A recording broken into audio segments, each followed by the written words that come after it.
Welcome to the channel, and today we're going big. 12,000 points, 6,000 points aside of Imperium versus Tyranids.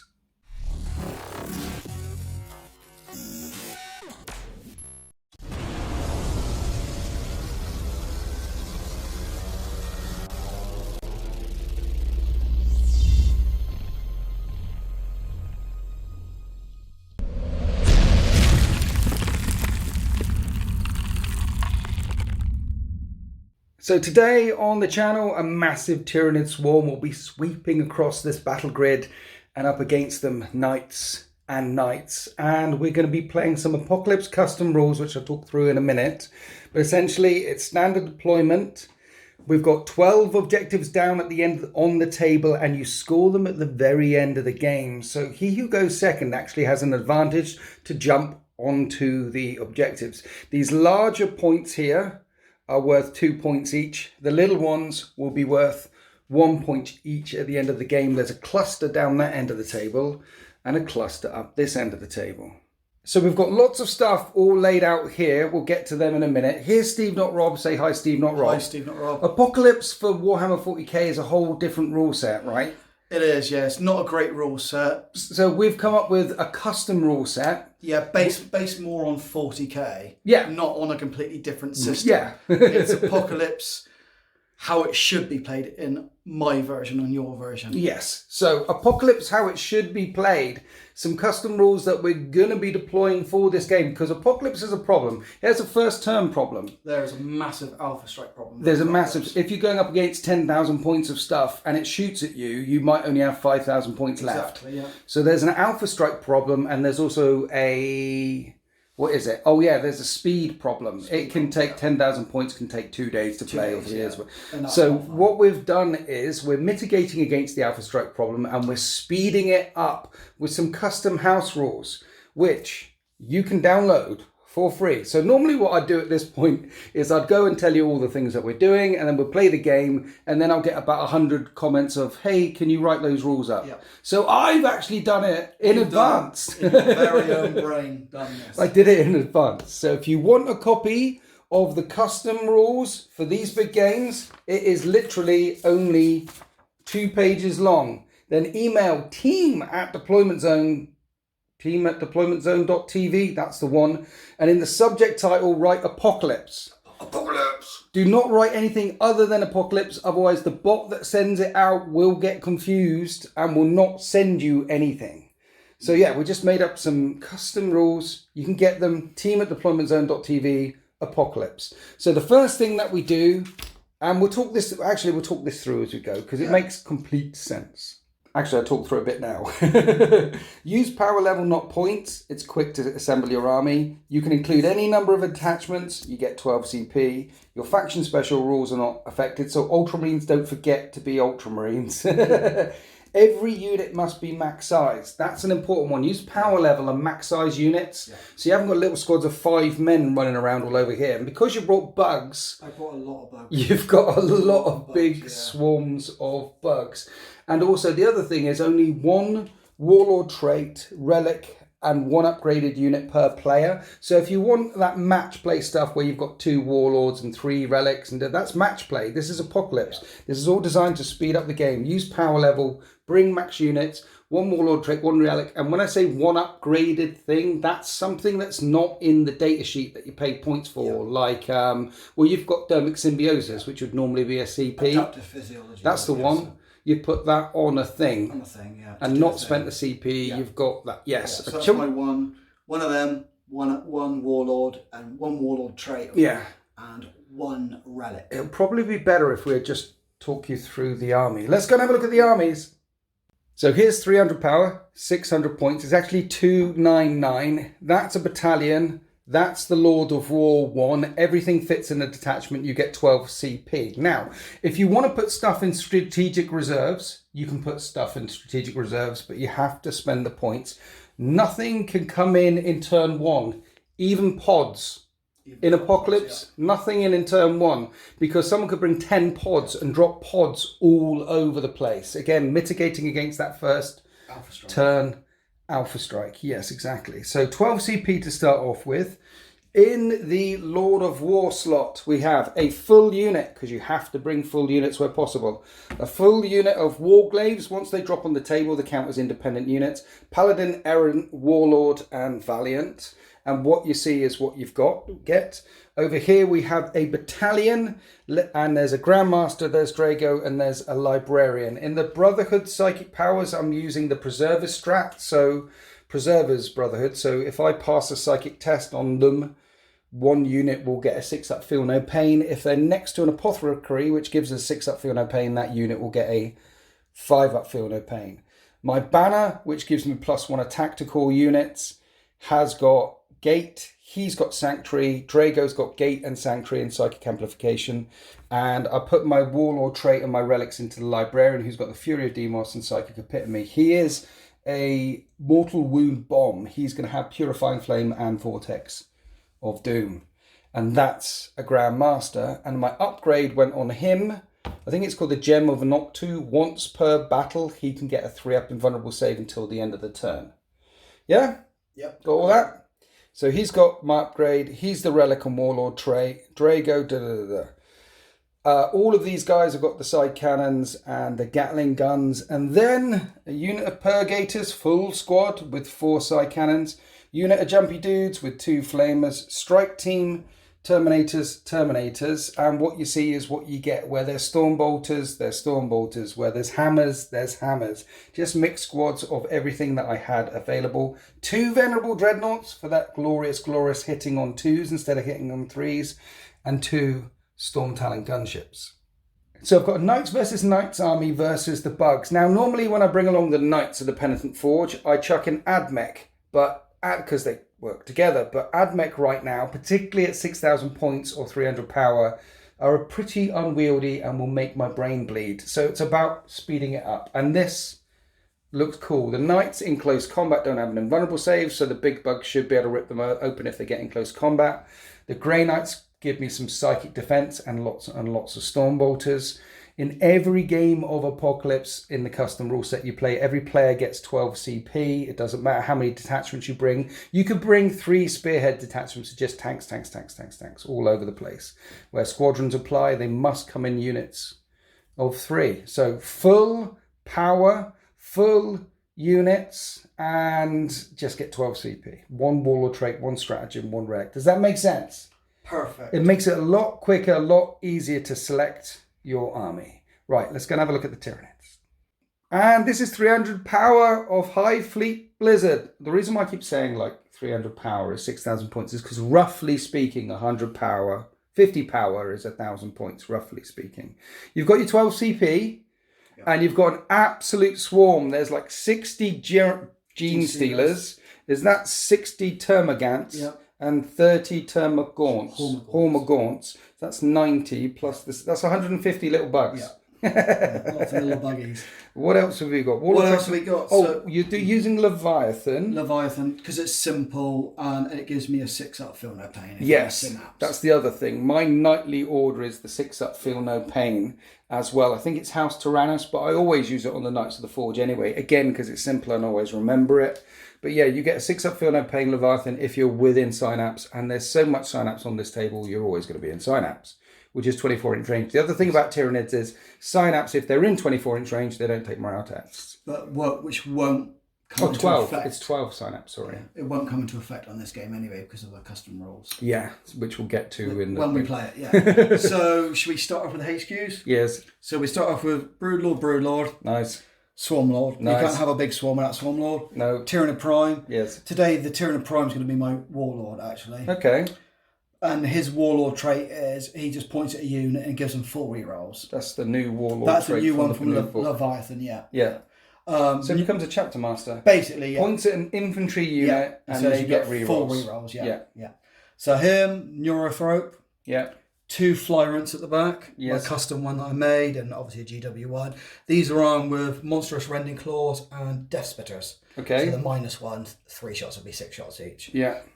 So, yeah, you've gone through the troops, so all we need to do is 6 Zone Thropes. Yes.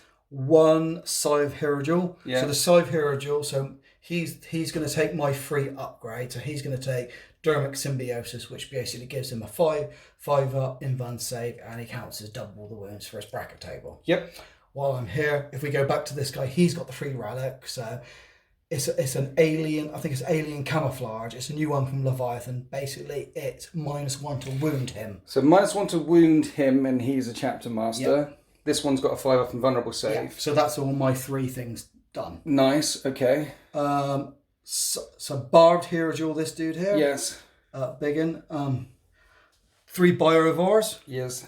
My custom made Tyranid Titan, the Hierophant. The Hierophant. We should mention at this stage, looking at your beautiful conversions and things, that you do conversion work, puppeteer and things back in the day. I love the little bugs running all over the base, running across the shattered chimera there. So this is a Bio Titan, the Harajal that you've converted up. If people want conversion work and stuff from you, how do they get in contact with you? They can either hit me up on the DZ, yeah, they hit me DZ Discord, or they can hit me on Instagram. It's basically Steve.Rob_DZTV. Steve.Rob_DZTV if you want to talk to him about all this stuff. The Discord is unlocked to all our deployment zone.tv supporters. Thank you for supporting us and helping us make games like this by keeping me out of the factory. Yeah. Democaron, I slightly converted this dude. He looks a little bit different than a normal Forger one. Yep. Again, because I wanted something a little bit different. Yes. Trigon Prime. Yes.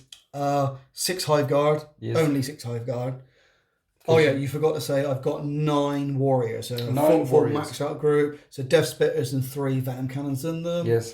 X-Crime. Yes. And a brood of Carnifexes. Carnifexes. So basically, you see what you get: your Venom Cannon, and Devourers. Yeah. The only difference with these is they've got enhanced sensors, so they can shoot better, and they've got Sportus, which are -1. Yes. So Carnifexes drop on the table as a single unit, then they split off all over the place. Yeah. But yeah, -1 to hit and +1 to shoot, and because it's power level, everywhere that you can stick on an upgrade, which would normally cost points, you have stuck on an upgrade. Yeah. So there's basically adrenal glands and all the big buns for that +1 to charge. Adrenal gland and toxin sacks. And toxin sacks. Toxin sacks works on a wound roll of a 6 as double damage. Yeah. Or 2 damage, I should say. And you've given them all to all the gene stealers as well. Yeah, basically. Yeah. Toxin sacks on these, which are normally expensive.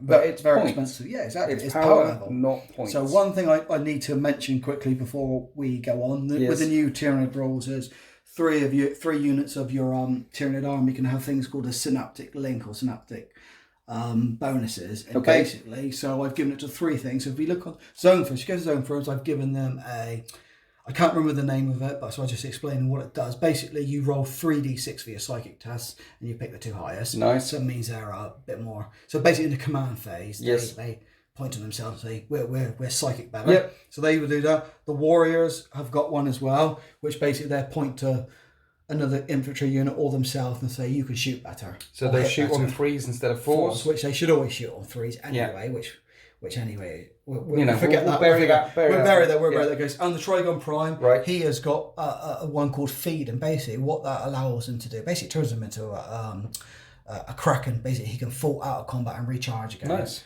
Okay. So that'll help mitigate against the defenders fighting. Yeah, basically, yeah. So you can fall back and charge. They've got +1 to hit when they shoot.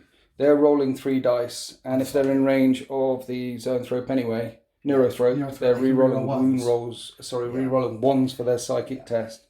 So you've given all the upgrades wherever possible. Yeah. Do we want to talk through the psychic powers right now? No, because there's so much.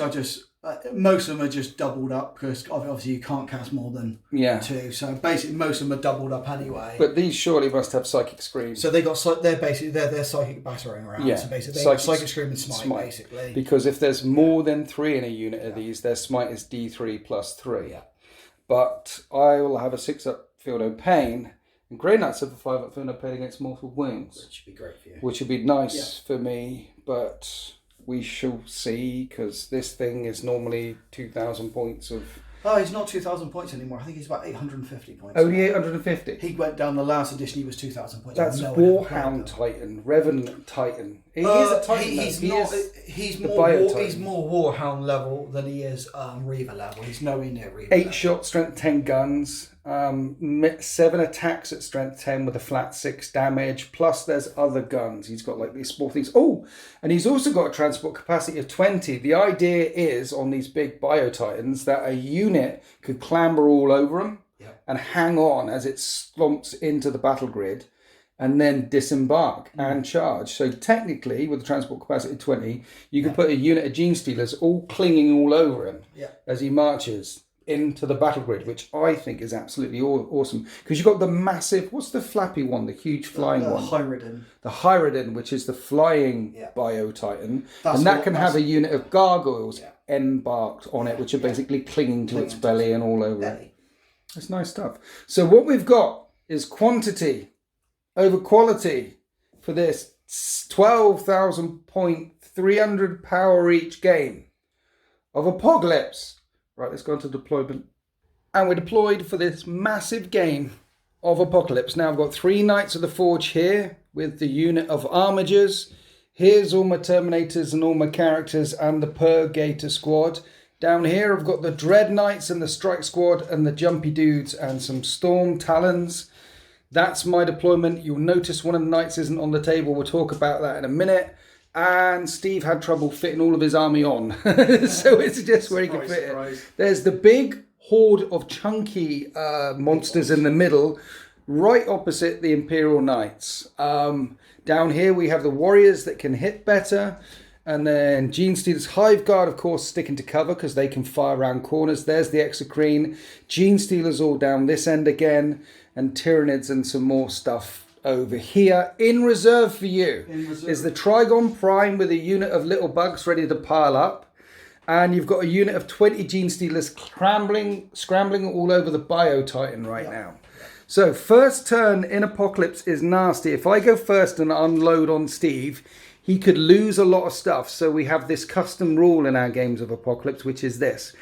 He who gets second turn, remember you've got a score at the end of the game as well. So second turn is powerful in that sense. But the person who goes second gets a 5-up invulnerable save in the first turn. And if they already have a 5-up invulnerable save, like the Hierophant or the Demacarion, it goes up to a 4-up invulnerable save. Is it capped at 4? Are we capping it at 4 or does it go to 3? You get a 5-up invulnerable save, and if you already have a 5-up invulnerable save, it goes to 4. So, but if you have a 4, it doesn't go to 3. Yeah, that's what I'm trying to say. The Zone Throats, Neurothroats are the 3 anyway. So they won't go to a 2. So you'll have a 5, 4 and a 3 basically. The other thing that will happen, in case you go first, is basically it's like a shield, you can make any narrative that you want to. If you're going second, there's a wobbling hive shield thing, synapse. Hive mind is doing its thing. 5-up invulnerable save, +1 to the invulnerable save, and the player who goes first, -2 to their charges. So the same as if you shoot me, my Knights won't need to rotate Iron Shields because I'll have a 4-up invulnerable save, and it'll be -2 to your first turn charge in turn 1. That helps mitigate against first turn advantage. The other thing that helps mitigate against first turn charges is you can only have 4 Lords of War on the table in turn 1. You can bring 4 in turn 2 and all the rest in turn 3. So that's a Lord of War, that's a Lord of War, that's a Lord of War, though that is a Lord of War slot. That's 4 Lords of War. The reason why I've got that rule in the custom rules is because talking to the guys who've been to the DZ days at Belper, our thing, they've played some Apocalypse games where someone's turned up with 10 tanks, 10 super heavy tanks. 10 super heavy tanks, I don't care if you've got a 5-up invulnerable save, you're dead. So you can only bring in 4 in turn 1. So my Knight Valiant is sat over there. And what happens is, in turn 2, I can bring him on. You don't spend a CP for any extra super heavies that are off the table. But in turn 2, you can bring him on. Or turn 3 has to come on. And then they'll deploy 12 inches from your board edge, unless it's a super heavy flyer or something that has a rule that allows it to deep strike in somewhere, okay? So 5-up invulnerable save, -2 to charge against the second person, and a maximum of 4 Lords of War on the table. That helps mitigate against first turn advantage. Then you use power level, you bring along full units, and what will happen is it will be absolutely brutal because we need to speed up the game as well. So at the end of battle round 1, 2 or 3, we're introducing an Apocalypse phase, which is going to be nasty. And it only happens in turns 1, 2 or 3. And what should happen, if I've balanced this right, is there'll actually be very little left on one side or another. And it'll be a mad scramble in turns 4 or 5 just to pick up some of these either 1-point objectives or 2-point objectives at the end of the game. So turns 1 and 2 might take a while. 3, 4, 5 should go rolling down the hill. But now, oh, and the last thing I think I mentioned, no reserves turn 1 whatsoever, because again, that can unbalance Apocalypse as well. So we need to roll off to see who chooses whether they want first turn or second. I need a dice. Where's my dice? I got a dice. After you. You got the blue. Guess first. Yeah, Hive Fleet Blizzard. Roll a 4. I roll a 4. Here we go. It's like this. It's always like this. It is, isn't it? You roll a 6. I rolled a 1. Okay. Now you can choose whether you want to go first or second. Bear in mind, if you go first, 4-up invulnerable saves here. My Terminators suddenly get a 4-up invulnerable save. These guys already have a 4-up invulnerable save. Everything else gets a 5-up. Or you could let me go first. Now, this...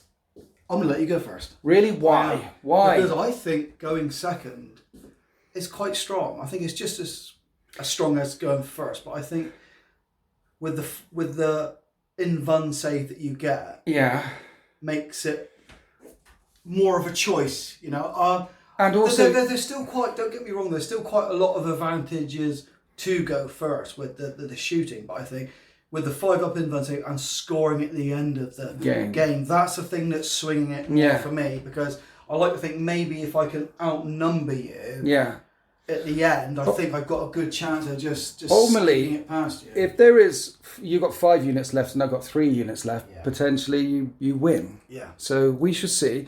The other thing is, of you going second as well, is right now it's -2 for you to charge me if you go first. Yeah. And if I come forward and you've got lots of charging shenanigans, you want to eat me in turn 1. So, okay. The Knights and Knights of the Imperium. Turn 1. Okay, here we are after my movement phase. A cautious move forward from the Knights. And the Knights, just the Armiger and the Flyers, making their way further up the table. I'm in the Tide of Escalation for the Grey Knights, and I'll be staying in the Tide of Escalation. That means that the range of my side weapons is increased by 6 inches, and that in close combat I have the potential to do mortal wounds. Again, it keeps things simple. Maybe Tide of Shadows would be better, but I will forget to change it. There's so many other things to remember. So stay in Tide of Escalation. It's more offensive. This unit advanced. Drago told the front unit to re-roll hits because he's a chapter master, sort of. That's what he does.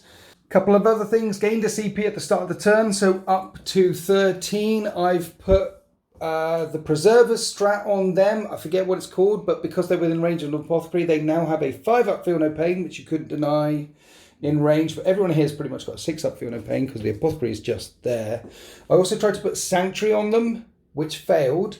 And none of my other psychic powers they're all offensive or gate and things like that, so I don't need to use them right now. Most of the Stormbolters are out of range across the army. It's just the big guns which need to take out some of these big bugs before they come crashing into my lines. So let's go on to the shooting phase. So we'll start with the Armigers. They've split off into 3 separate units, but 4-up invuln, 4-up invuln, 5-up invuln, but only 1 can see that one, but all 3 can see that one or that one. So I'm going to fire at that one with all 3 with their heat lancers, and so I'll do it all together. The Melter is out of range there. They have D3 shots each, which hit on 3s, and that's 4 hits. And a Strength 8, Toughness 8. Yep. Do 3 wounds, so that's 3 4-up invulnerable save because of the crackling shield. Yep, here we go. And you failed 2. Are you going to command point already? Are they... They're D6 damage. They're melter guns. These heat lancers on the edge of their arms. He's a good thing. I will command. You will already? Yeah. No. And you fail. And I fail. 2d6 damage. And you take 8 damage. 8 Feel No Pains. Oh yeah, 8 Feel No Pains because of Leviathan. Yep. Then you made 3 of the Strugs, so it's on 13 wounds left. Yep. Starts off with 18. Okay. So it's taken 5 wounds. So these 2 guys, they'll fire the las cannons at it. Let's kill one thing, and then I'll do all the twin assault cannons into the Gene Stealers, because Gene Stealers can advance and charge and they're terrifying. but we'll do it all together. 4 las into that thing. Let's try and kill it. Hitting on 3s, 2 hits. Wounding on 3s, 2 wounds, 2 4-up invulnerable saves. There we go. Come on. Nope. You failed both of them as well. Yeah. And that's another 7 damage.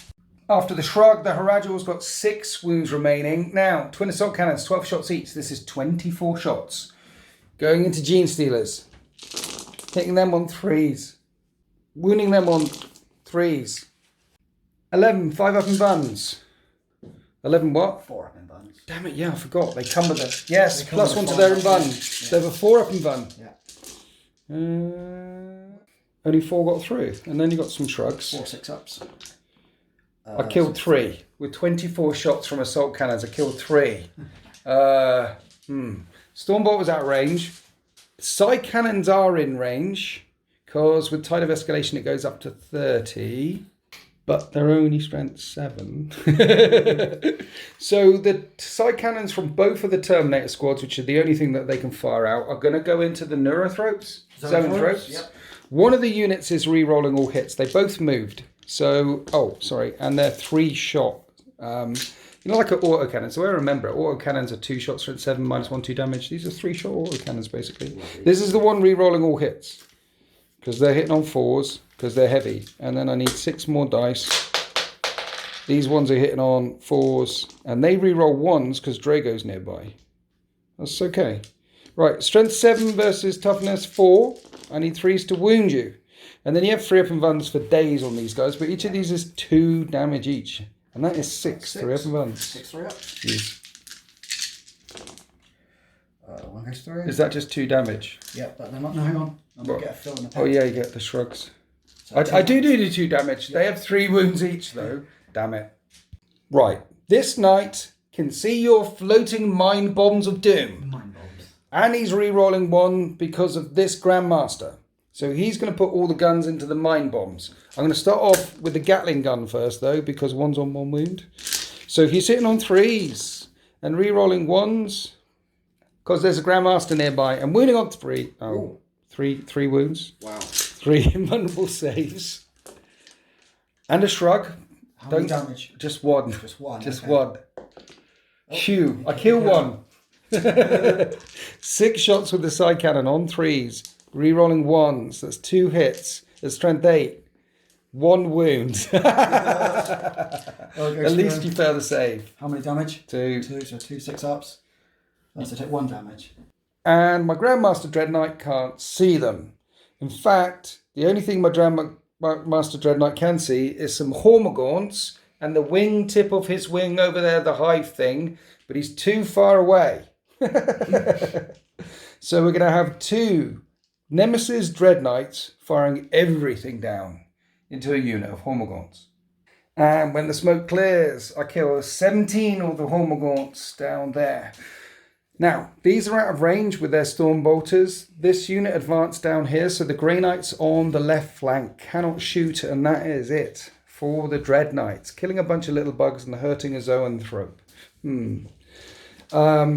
This unit have fired. This unit did move, had to advance to get into the crater. That's the Purgator squad, so they can't fire. So we're looking at the Knights and the Dreadnoughts right now. So let's try and kill that barbed Haradul. This one can see the barbed Haradul, the other one can't. I'll do this is the last, hitting on 2s because I'm vulnerable, and wounding on 3s. Damn it. And this is the missile launcher, and wins on a 4. Damn it. Okay, nothing from Dreadnought number 1. What is Dreadnought number 2 going to shoot at? I think I need to put some shots into Big Mama. Big Mama. I think I need to start. Yeah. I hoped to have killed the other one by now, so then I can start working on las cannons, which wound on a 3, 1 wound, 4 up. 1 4 up. Nope. D6 damage for 6 damage. Missile launcher hits, doesn't wound. Oh, and you get 6 shrugs. Yeah. I think they start on 38 wounds, so she'll have 33 wounds left. Yeah. We need a piece of paper and write it down and stick it next to her. Starts on 34, so 31 wounds left. For those of you wondering, you can pick up the Imperial Armor Compendium, which has the rules for the big stuff that Games Workshop does, like you know, Spartan assault tanks and Titans and things. And that's where we're getting these rules from. What was that? Or failing, if you don't want to buy that, you can just download Battlescribe and Battlescribe it's for free. Battlescribe is a thing. But yeah, that's where you got the Debacarum from and the Tyranids and things. Right. We're on to the knights now. What? The knights who say knee. The knights who say knee. This one needs to die. The one that's got 6 wounds left. So thermal cannon from my errant has 5 shots. It's a beautiful thing. I hit on 3s. I hit twice. It's strength 8. I wound once. 4 up invulnerable save or death, my friend. Probably will be death. Oh, you make the save. This is not going well. Do you want a bit of stubber into him as well? No, it's just a waste of time.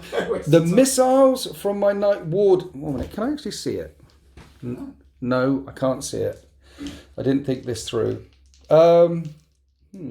Warriors, these guys are hitting better, right? They can shoot. So I'm going to do the rapid fire battle cannon and the Avenger Gatling cannon down at them. I'm going to put the missiles into Big Mama. Okay. Storm Spear muscles into Big Mama, hitting on 3s and wounding on 4s. A wound, 4 up invulnerable save on Big Mama. She fails it and takes another 6 damage. And you shrug one of them down to 26 left. So rapid fire battle cannon into warriors. Number of shots. Hitting on 3s and wounding on 2s and 5 up invulnerable saves. All you're doing D3 damage. D3 kills 1. No, I've got Fun of Pain, so you need to do it separately. Oh right, okay. Well, that's the order in which I did it, that is, and that one I didn't count. So we'll do the Feel No Pains. Right. So the first one was 3. Yes. Pains, yes. Yes. It's That's still alive. 1 wound. Then it was a 2. And it was a 2 for the next Yes. one. So 2 6s. No, And now it's 1 dead. And then 1 on 1 wound. And how much? 1. damage? Oh, Damn it. So I've killed 1. 1. Right, let's do the Avenger Cannon. 12 shots. 3s. And 3s. 5 up saves. You make 3 of them, and then they're 2 damage each. Okay. After the shrugs, I killed 2 more. Now the last thing left to fire now is my Knight Paladin. So what have I done? I've killed a couple of warriors. I've hurt Big Mama and put that Harajul down to 6 wounds. I've hurt some Gene Stealers and some... Not a lot is what I'm seeing. This 5 up invulnerable save, 4 up invulnerable save is working. Yeah. So I need to kill one of these big bugs in turn 1. So I'll put the other rapid fire battle cannon from my Knight Paladin into injured Scythe Tarajul. And that's the number of shots. Nice. Which hit on 3s. And wound on 4s, causing 3 wounds. And that's 3 4 up invulns. Come on, 3 4 up, please. And you make 2 of them. Now it's D3 each. It's got 6 wounds left. And that is only 3 wounds. 3 6 up. Oh yeah, shrugging. Nope. It's on 3 wounds remaining. And that's the end of Knights versus Knights in turn 1. Now morale is a thing, but Tyranids have synapse and everything is in synapse, so they don't need to take morale. My mission to take out, well, I hope to take out 2 big bugs. My mission to take out 1 big bug has spectacularly failed, but I didn't push too far forward on purpose because I didn't want first time charges with everything from the Tyranids. But let's find out how they respond in turn 1. And here we are after Hive Fleet Blizzard's movement phase, advancing round this side. No advancing in the middle, but they're very quick and they're very close to my lines. In the command phase, you spent 2 CP on rapid regeneration and Big Mama gained 3 wounds. So I think she's back up to 29. This is moved round here, and with your synaptic linchpin thing from the Octarius book, you've given that one +1 to hit. So they can give themselves +1 to hit or another thing within 12. So that big cannon of doom, the 2 big cannons of dooms, is now hitting on 2s, which sounds painful to me. There's a pile of Gene Stealers with the Broodlord in the middle, a pile of Gene Stealers down here with another Broodlord. There's the little squad that got whittled down. This Hive Tyrant's hanging back, waiting for a countercharge while the Stone Crusher Carnifex squad move forward. Again, they deployed as a unit, but then they all count as separate units. So now we're going on to the Psychic phase. Yes. Swarmlord's trying to put Catalyst on the Debacarum. We're going to film it because I'm going to try and block it. That fails anyway. Come on, boy! Yes. Okay. That's a command point. It doesn't work. No. Now Swarmy's trying to put Onslaught on the Democarian, which passes. I will try and deny. And I do deny, because you can then advance him and move him again and charge him using Hive Commander ability, which means he could end up charging over here. But in the shooting phase, you're going to use Hive Commander ability anyway, and you said like he's going to end up there, which is the double move. That Swarmy gives out, but we're doing it now so we don't forget. Yeah. So far the psychic phase has been a bit of a bust, but now we're coming down to the brain bugs who want to smite one of these flyers out of the sky. Obviously it'll be this here. So smite him, smite phase. You know you roll 3 dice. I do. And pick the 2 highest. So you can re-roll ones because of the neurothrope. Yeah. So I need an 11 to beat that. Yeah. And I do beat it. Because your smite is a flat 3 plus D3. And then Psychic Scream. Psychic Scream, yeah. And that's a 5, that passes. And I fail to beat that. D3 on the flyer. That's 2 on the flyer. I shrug on 5s. 2 wounds off the first flyer. So on 8 wounds remaining. Doing another smite from the neurothrope. Yeah. That passes. Oh, that one wasn't in range. He's got deny though. So I deny that. Grey Knight's doing what Grey Knights do. The Broodlord? He got smite, yeah. He just won't have a smite. 5, 6, 7? 7? Nope. No. Then we did a couple more smites here or there, but they were a bust too. So at the end of the psychic phase, the only real power that got off was taking 2 wounds off this Storm Talon gunship. However, now it's time for the living ammunition and the bioweapons of Hive Fleet Blizzard to be unleashed. Right, starting off on this flank with the Barbed Haradjul, which is now hitting on 2s, firing in against my Night Warden. I'm not rotating Iron Shields because I'm scared of the bigger guns. Yeah. But you have 12 shots and you hit on 2s now. At strength 8, you win on 4s. 6 5-up saves. Then with shrugs. And the Titan is down to 8. Knight is down to 18 wounds. After the Barbed Haradjul, the Venom Cannons from the Warrior Squad also shot out into the night. Didn't cause any damage. Now we're onto the Scythed Haradjul. It's got an acid spray. 3d6 auto hits. And it's spitting up and over into the Purgator Squad down there. How much acid gets through? Quite a lot of acid. 13 auto hits. And strength 6, you win on 3s. Only 6 came through. It's -2, but -1 because of the crater. And 1 damage each, killing 1, killing another, and injuring 1. 2 die, 1 injured. So now we're going down to the Hierophant. And the first time it's selected to fire, you can take D3 mortal wounds. Mm-hmm. For 1 mortal wound, which you shrug on a 6. Which I don't. You don't shrug. And then when it shoots the first time, it gets +1 to wound. Yeah. And the Dire Cannons are strength 10. Yeah. And you spent a CP on Pathogenic Slime. So instead of, they're -3 damage, strength 10. So that's -3 4 damage. With +1 to wound. Yeah. And there's 2 of them. Yeah. So that is 16 shots? Yeah. And you're firing at this thing. The Injured Knight. The Injured Knight. I think I'm going to rotate Iron Shields. That's a good call. You said, are you sure it's 8 shots? It seems like a lot. 16. Yeah, it is. It's got 2 dire bio. It's a Titan. Yeah, so 16 shots. +1. No, don't make that +1. No, I'm not going to. No, don't do it. Yeah. So 3. Yes. If you could roll lots of 1s and 2s, that was actually pretty good shooting text. That wasn't bad, actually. 2s to wound a knight. That's nice. That's nice, yeah. Nice. It's very... Those don't count. Oh dear. Well, okay, right. Are you okay there? I'm good. I think you're getting excited. Yeah, I am. Are you fiddling in your... I am. Right. 2s. -3, 3. Oh, look at all those ones. Yeah. 7 4-up saves are rotated shields. That does save me a bit, and that's 4, 8, 16. 12, 16. It's got 18 wounds left. It's also got an acid spray, which auto hits. Yeah. Only 12-inch range. But you squirting acid up into the sky, the Storm Talons, it zips by. Squirting all over it. Yeah. For 7 squirts. Right, because you did that D3 mortal wound thing until the end of the phase. You get +1 to wound with all your shooting stuff. So 7 hits. 2s. So 2s. Yes. They all wound. Better. Steve, I just checked the book. The Bioplasma Talent is AP -3. Is it really? It's only 1 damage, but it's AP -3. I need 6s. I get A6. It's on 4 wounds left. So we did some more incidental shooting with one-shot weapons up this end of the battle grid. No more damage caused. So the Flyer's down to 4 wounds. The Purgator squad took a couple of wounds. Don't know if I mentioned it. Only shrugged one of the 6s here.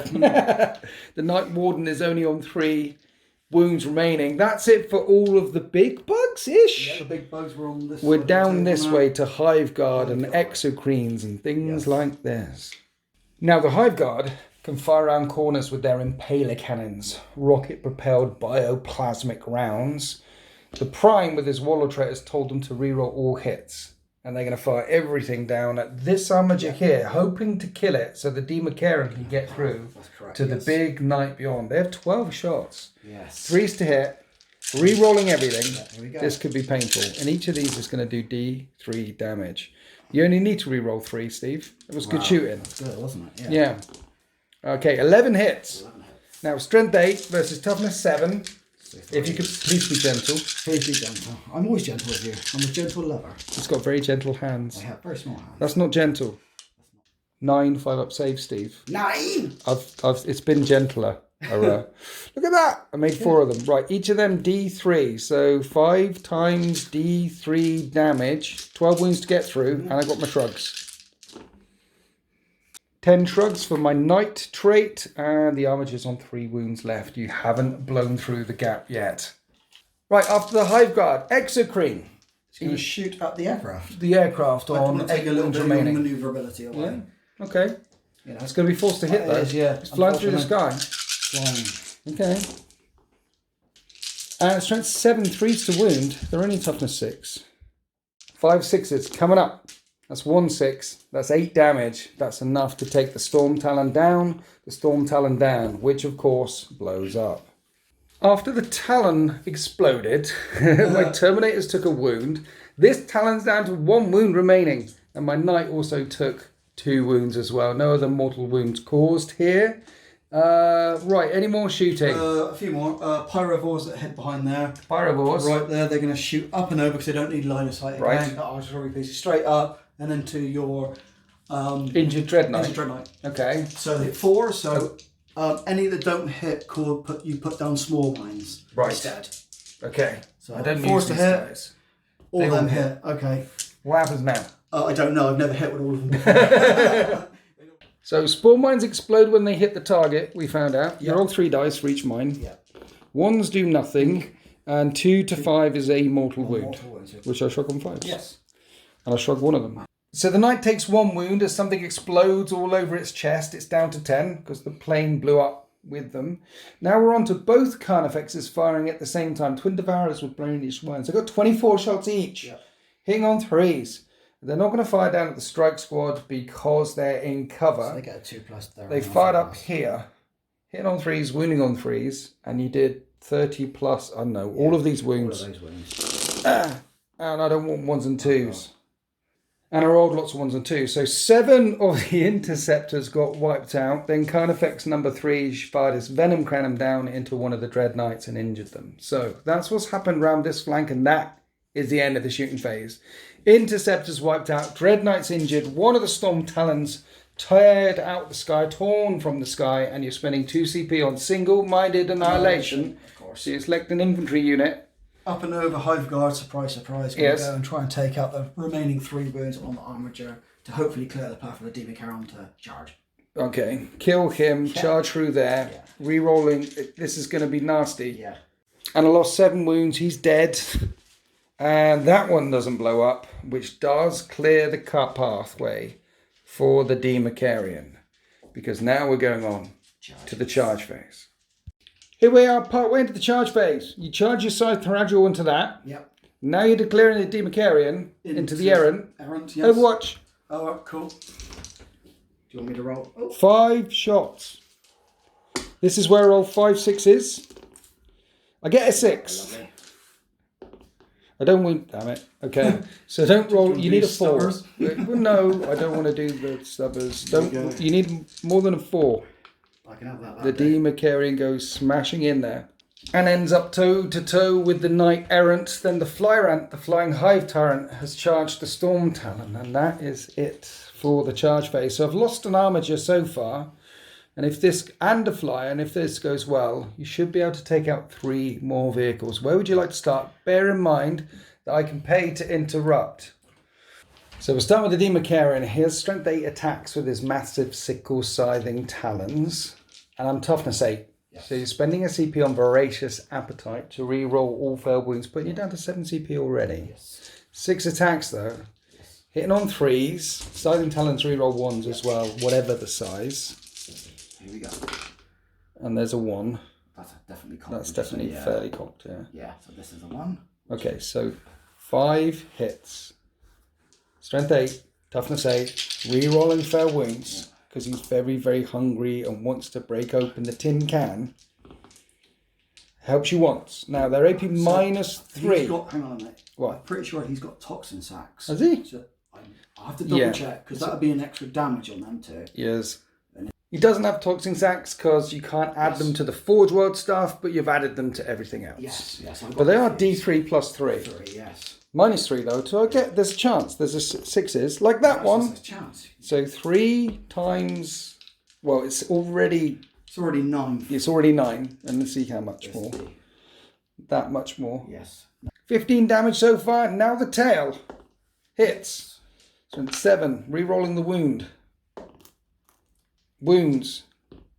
I fail the save, and that's 2 damage. So I've got 17 shrugs. So many 6s I can roll. I can roll lots of 6s. I can roll 2 6s. The errant is on 9 wounds remaining. He's still alive. Now I'm paying to interrupt with my Armiger Warglaive, because this thing's on 3 wounds left. And the strikey mode from his Reaper Chain Glaive does 3 damage. But I need 3s to hit. And I hit twice. I'm strength 12, your toughness 8. I need 3s to wound. And I'm going to CP reroll that. Because if you fail an invulnerable save, he dies. And it doesn't work. So 5 up. Don't roll a 5 up, please. No, unless you want to command point that. So you're not CPing it, because if you make 1 6, he's still alive. Exactly, yeah. Okay. Does he deserve a 6? He's got to deserve a 6, surely. He doesn't deserve a 6. Does he go nuts when he dies? He doesn't. He doesn't go nuts when he dies. So the Armiger, the brave little Armiger that could, stepped up and hacked. And mind you, he was injured and his limbs were falling off and acid spilling off of him. Managed to take the last 3. Cleaned his head off. Nicely. The Armiger rides closer to the Hierophant. Then we came across to the winged Hive Tyrant. And he tore that Storm Talon out the sky on 1 wound remaining. Now defenders fight back. My Knight Errant will try and strike down this horror. Now I could kick at you and try and stomp at you with my legs and get more attacks, but it's not cool. And I've got a massive chainsaw the size of a tree, which does a flat 6 damage. So let's wield that instead. Instead of 12 attacks, I only have 4. And I'm hitting on 4s because he's a bit poorly right now. He hits you twice. It's strength 14, your toughness 7. I'm wounding on 2s. I wound you twice. That's 12 damage if you fail an invuln save. Oh, here we go. 5s. And the Demon Carer makes them both. And your darts are the way of the back.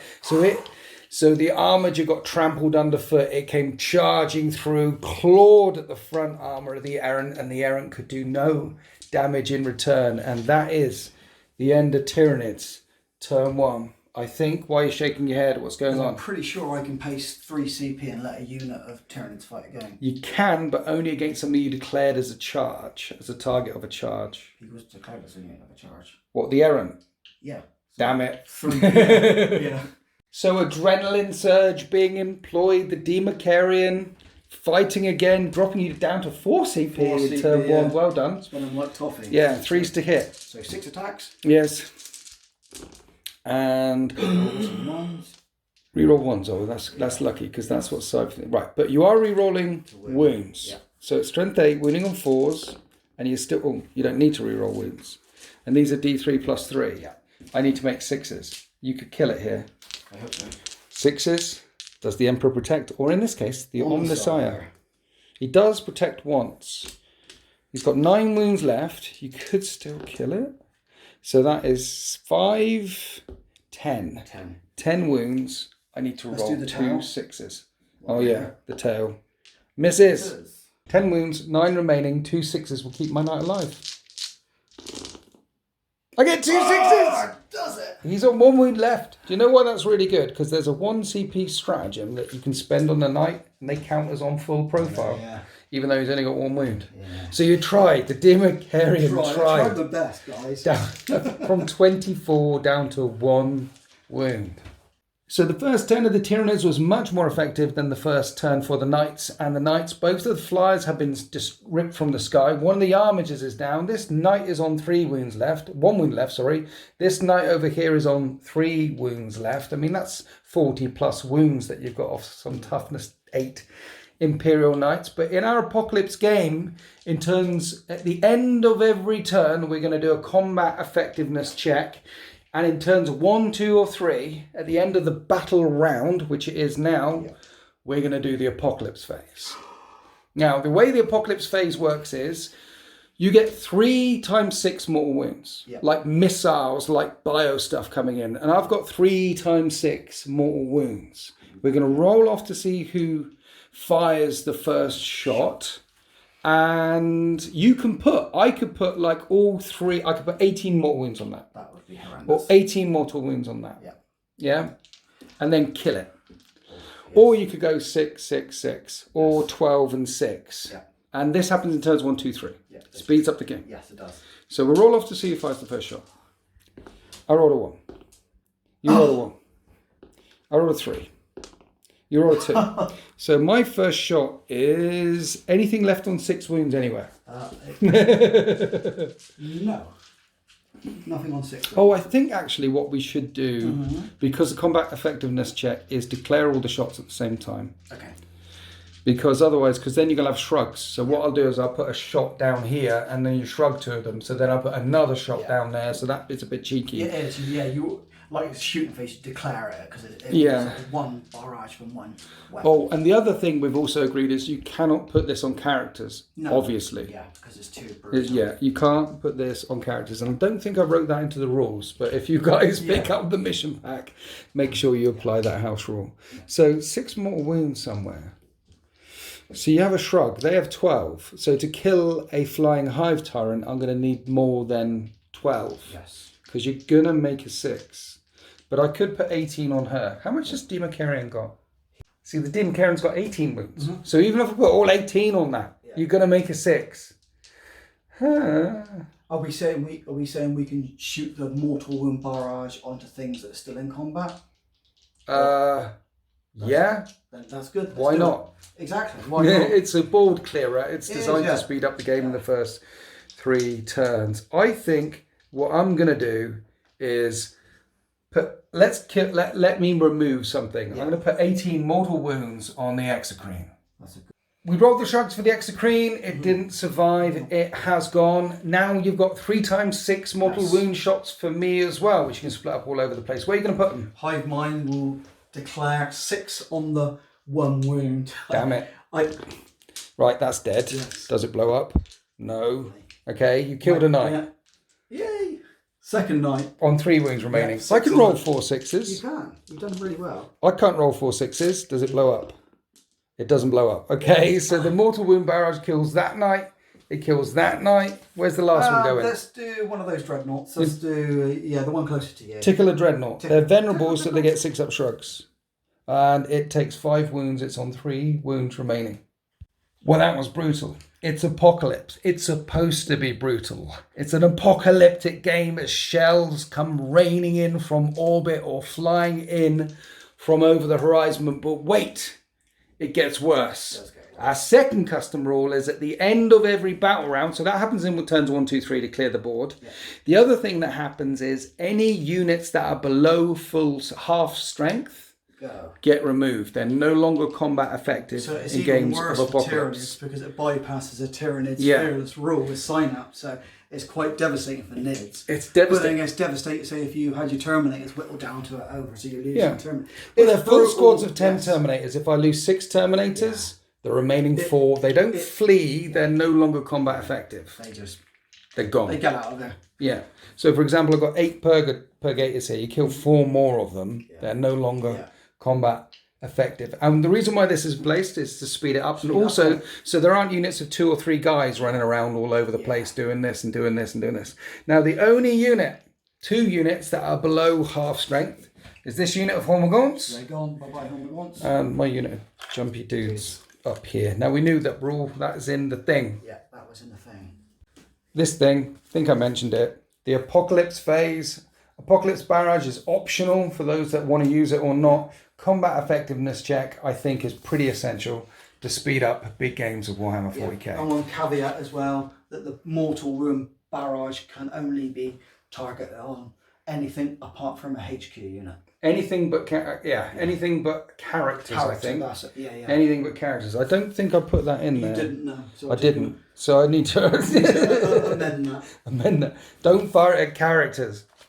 So at the very end of turn 1, I have lost 2 Armigers, 2 Knights and 2 Flyers. My Valiant can now come on though within 12 inches of my board edge. And you no longer have your 4-up invulnerable save. The stuff with 5-up has got 5-up.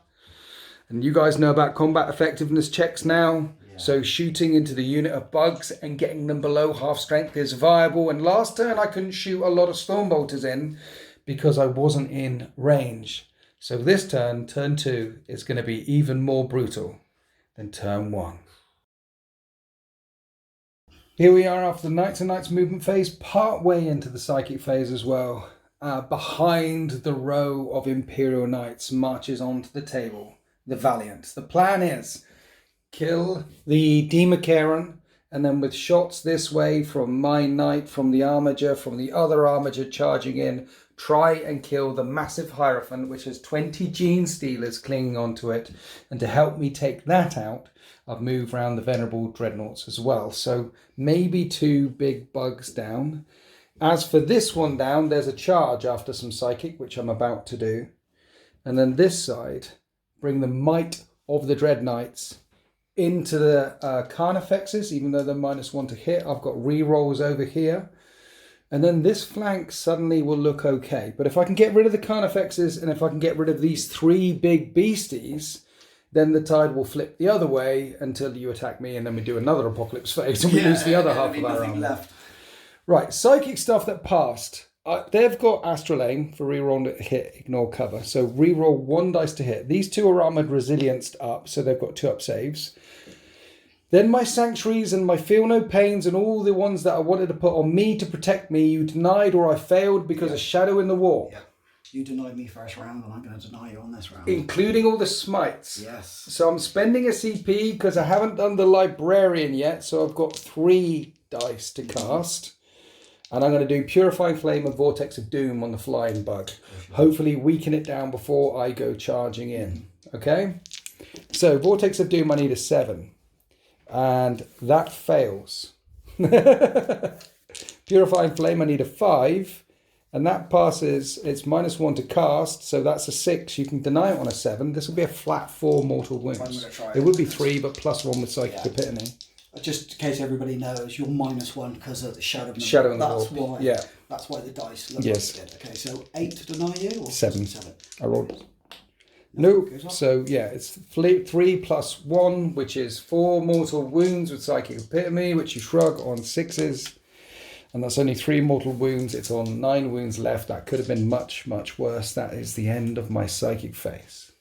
So let's start this end of the battle grid. I'm spending a CP on Psychic Onslaught. So the weapons on my Dreadnought increase by AP and Strength.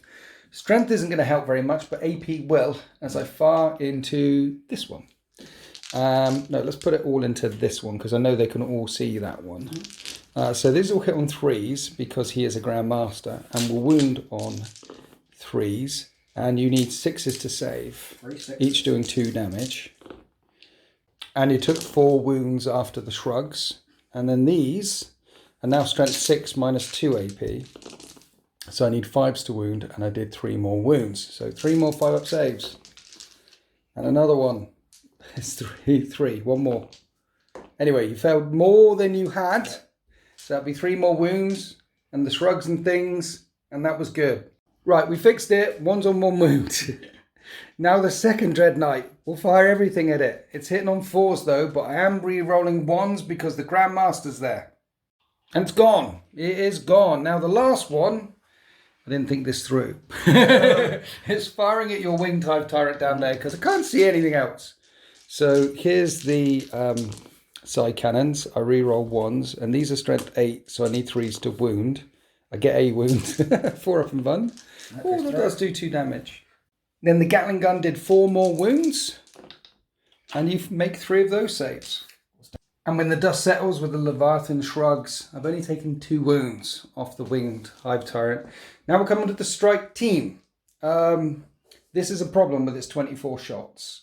So I'm going to spend a point on Cybolt ammunition and fire everything from the strike squad, and it's all Stormbolters into you.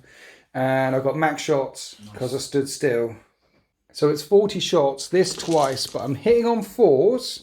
And what Cybolt ammunition does is 6s auto wound, and they're also Cybolt ammunition AP -1. And in total, that was 11 wounds at AP -1. So 11 4-up saves. Oh, you do well. Shrugging. 1 shrug. That was only 5 wounds. It's still got 3 left. That's all the firepower I can muster down this edge of the battle grid, taking out 1 of the Carnifexes. That's fine. That's fine. That's fine. I think that's fine. Right. Terminators versus... See, I think I've got that in close combat, even though it's on 9 wounds remaining. If I don't have it in close combat... Yeah. The Terminators are going to fire... I'll put the side cannons at it because I'm worried about it. But all the Stormbolters will go into the Gene Stealers. The side cannons firing up at it, though, are hitting on 4s because I moved. And at Strength 7, Toughness 7, I only wound 1s. And it's 2 damage. It's 2 damage. Okay, so it's on 7 left. That's softened up enough. Then Stormbolters into Gene Stealers. Many shots. Many shots. I did 9 wounds. 9 5-up saves. Yeah. That's not bad at all. That's not bad at all. I'll take 4. I think the second squad will rinse and repeat and fire in. How many did I do? Well, at the moment, I've got 6 ups on these. Okay, because I need to cut these. Wow. Okay, so you did 3. I need to cut these down by half. So the second squad will do the same thing. Side cannons. You can't dodge everything. I know they're quick and I know they're dodgy. And I moved. And it's 3s to wound. Okay, so 3 5-up and buns. And these cause 2 damage. And that's 2 dead. And then these are all the Stormbolters which hit on 3s, re-roll 1s because of Drago. Steve, I rolled 10 1s. Lovely. Because you've got re-rolls, isn't it? Forced to kill them. Well, to make them dodge.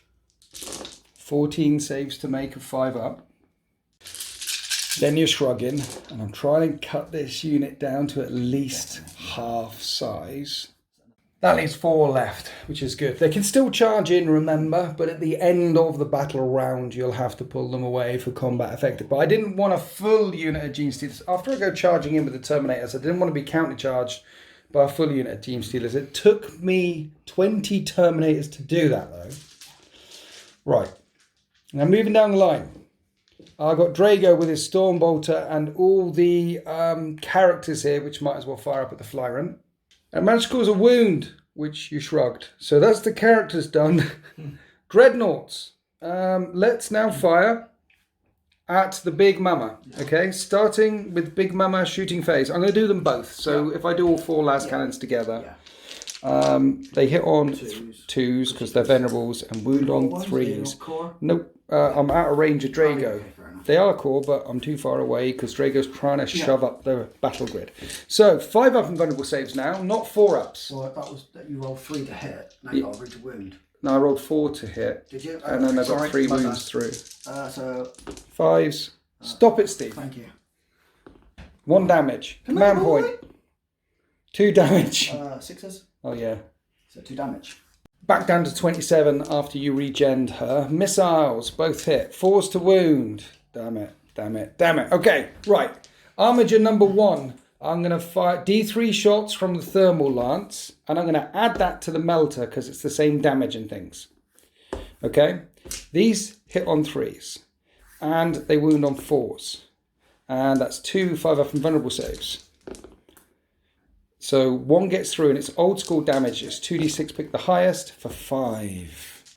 Down to 23 remaining. Now, Melter from this into Demarcarian, which misses. And the Thermal Lance at Big Mama, because it's longer range. 1 shot, which misses.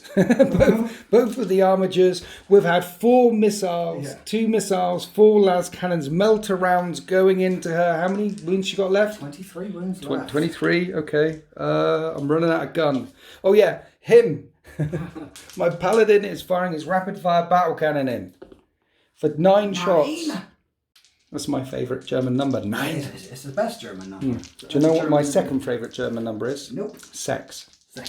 Because you don't get enough. 3's to hit. What? Nothing. 3's to wound. 4's to wound. 2 wounds. 2 5-weapon buns. D3 damage. For 2 damage. For 2 damage. So she's down to 21. I'll do some stubbers and things. So everything's fired except for the Purgators and the Knight Valiant. Now, the Knight Valiant should have the Demarcarian. Should. But he might need a hand. And the Purgators will fire... I mean, what else are the Purgators going to fire at? They're going to fire at that. And what I can do with it is shoot the Flamer gun. That's got an 18-inch range further. You see? So anyway, Purgation rounds, the Psy Cannons up, which hit on 3s. I did make sure they're within range of Drago. And I also get to re-roll a hit because of Astral Aim. And they're Strength 7 versus Toughness 7. And then I'll do the Stormbolters. And they're damage 2. 7 4-up saves. Yeah, -1. Each doing 2 damage. So that's 4 wounds. Stop shrugging them, Steve. Then the Stormbolters fired up and did 1 more wound. And that's the shooting phase except for the Valiant. So he's got 15 wounds left. So the Valiant is going to have to put everything into the Demarcarian. So the 2 Siegebreaker cannons have 2d3 shots each. That's 5, 6, 7, 8 shots. These hit on 3s. And they're strength 7, so I'm going to wound on 4s. And you need 1 minute. It's -1, so 4-up saves. 5 4-ups. 1 goes through. D3 damage. Put that in a pot because we'll shrug them all at the end. So that'll be 2 damage at Yes. The Shield Breaker Missile. Hits. Strength 10. Wounds. No save. No invuln. AP -4. Does 1 damage and I've already spent the CP on a reroll. That's 3 so far. That's the top weapons. Now we're going to go for the 4 Melters. 3s. And 3s. 5 and buns. You failed them both. Come on, boy. No, he's going to die. 4 damage and 5 damage. So that's 9 damage on top of the... That's 12. 12 damage. 12 damage. Harpoon of Doom. And you reroll hits against vehicles and monsters. Hits. This is strength 16. 16, wow. I wound. 5 up. 5 up. Yes. Because that's a flat 10 damage plus D3 mortal wounds. So add that to the pot. And then the Flamer gun. As that number of auto hits. And the Giant Flamer is strength 7, so it wounds on 4s. And those are -2 damage. Oh, and that's another 10 damage.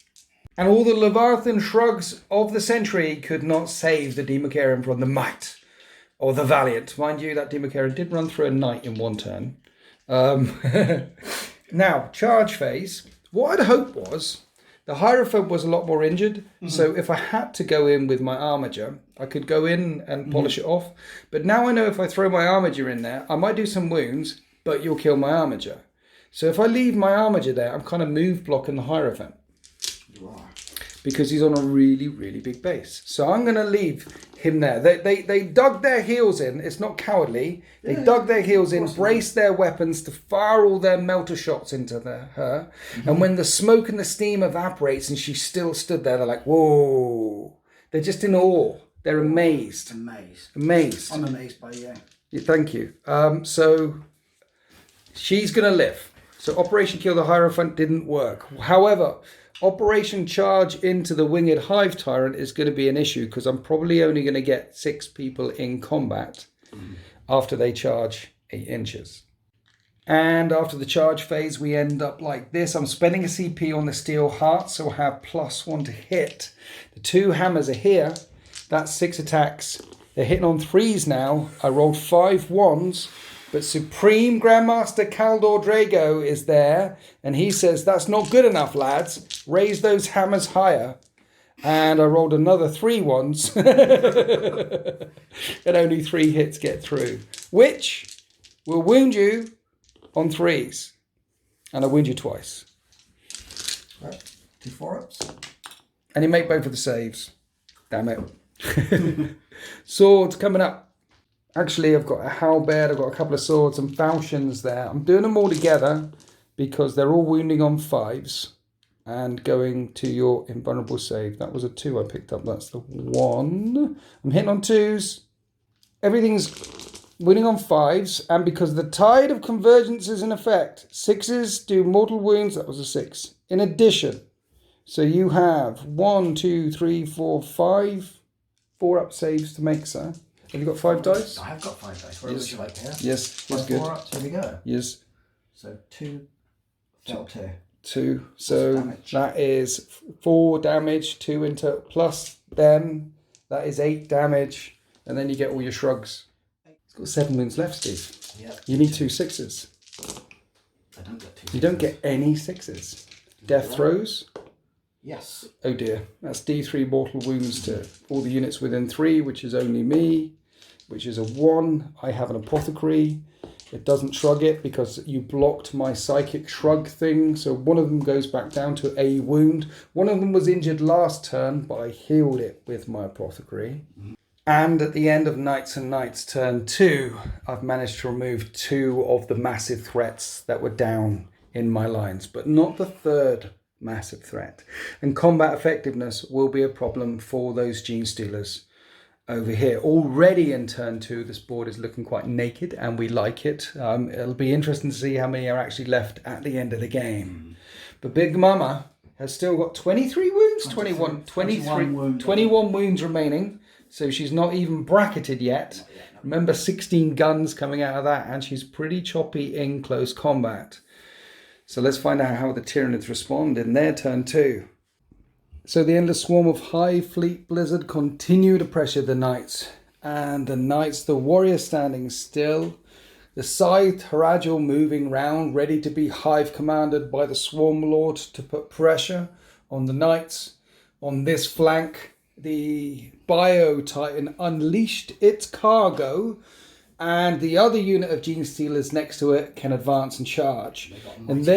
They got a mighty 6, and they're swimming around this way to attack the Terminators. The ones that were clambering all over the Bio Titan have disembarked and are going to clamber that way. There's only going to be a couple that can fight there. But you start with them in the fight phase, then move to them, and then you've made sure that the Broodlord is within 6-inch range of both squads of 40 Gene Stealers, because they'll hit on 2s if he's nearby. Oh, your Synapse command phase thing. He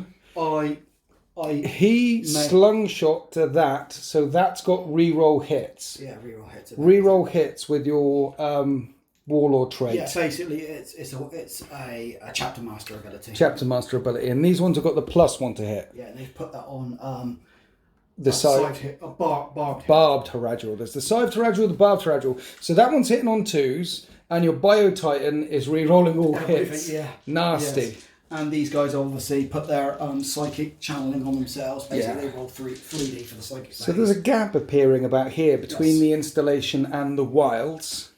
The remaining Gene Stealers that were whittled away are going to sell their souls before combat attrition kicks in and go flying in. But this is what it looks like round here. Not a lot in the installation, despite there being 2, 4, 6, 8 objectives here, but it's only turn 2 and we score them at the end of the game.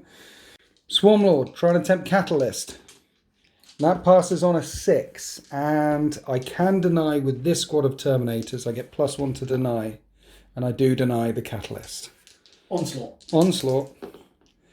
And that's a Perils. Or you just take D3 wounds on him.